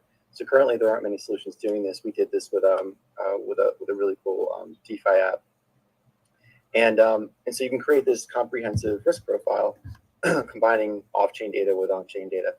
And so that's one use case, but you can kind of start to imagine all the other types of data that you can put into a data lake and then start running compute upon it. So that was really exciting. Had success with that. That SDK has been live since early summer. It's on our website. Anybody can use it now. And then what we've launched in the last month in partnership with Chainlink is our Zero Trust Bridge.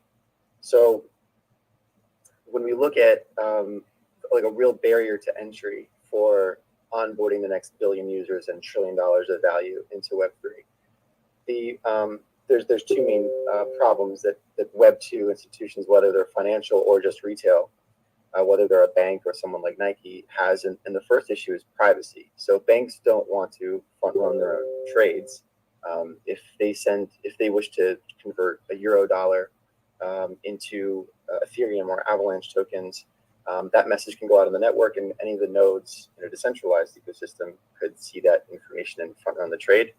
And then Web2 brands, if you think of like Shopify or Starbucks or Nike or Adidas, they don't want to publish their entire customer list in a completely transparent way, because then competitors could basically just go, airdrop those wallet holders and start to, try to get them on a new product. So there's this kind of issue around privacy. So that's something that we can offer with this solution.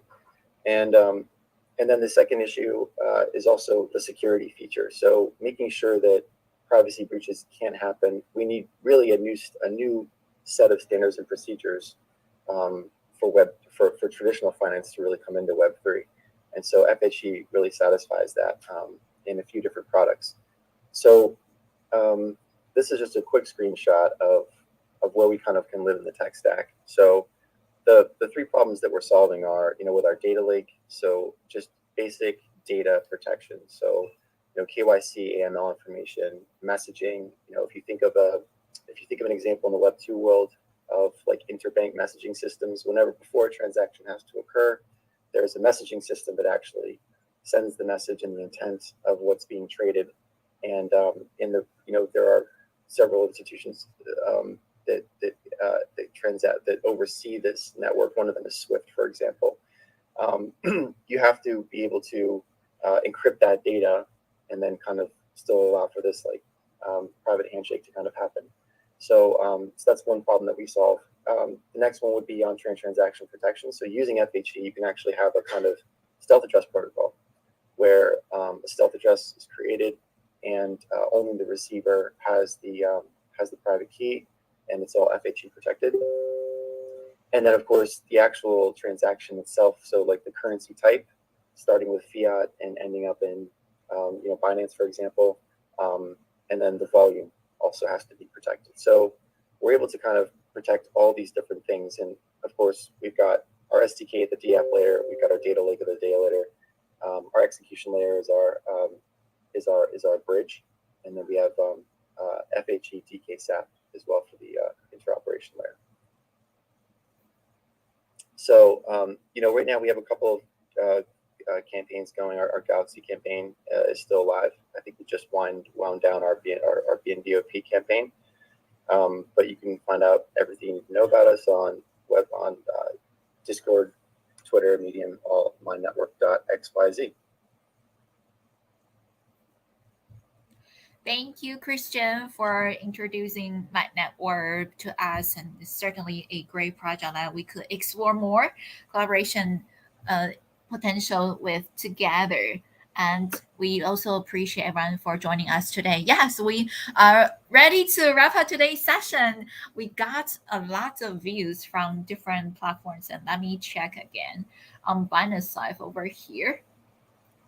We have over 14,000 views already. And the replay link will be available. Actually, the replay link and the live streaming link, they are both the same. So everyone can just come back if you would like to listen to the replays. And especially today, we invited a lot of amazing projects, we should say top Web3 projects, to join us at this MetaMerge pre-launch party. And soon, the MetaMerge game will be launch on the BNB chain first, and then go to OPBNB in the near future.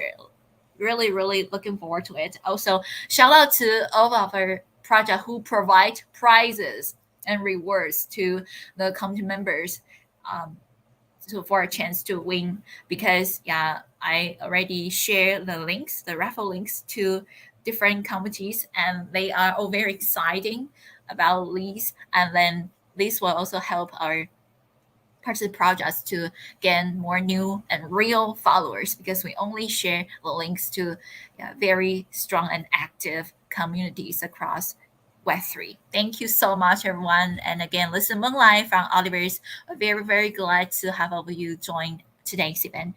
We're going to play a wrapping up video through our Binance Live platform, and then we're going to end today's session. Thank you so much.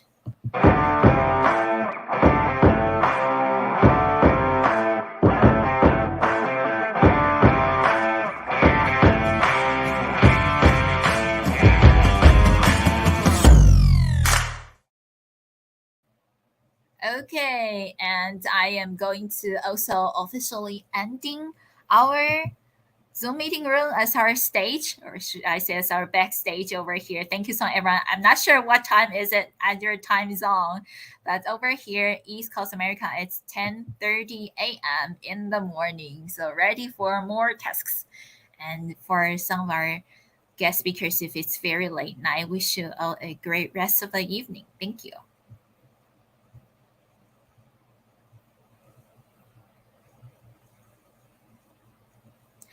So feel free to click on leave the meeting, and we are going to end it. Thank you so much.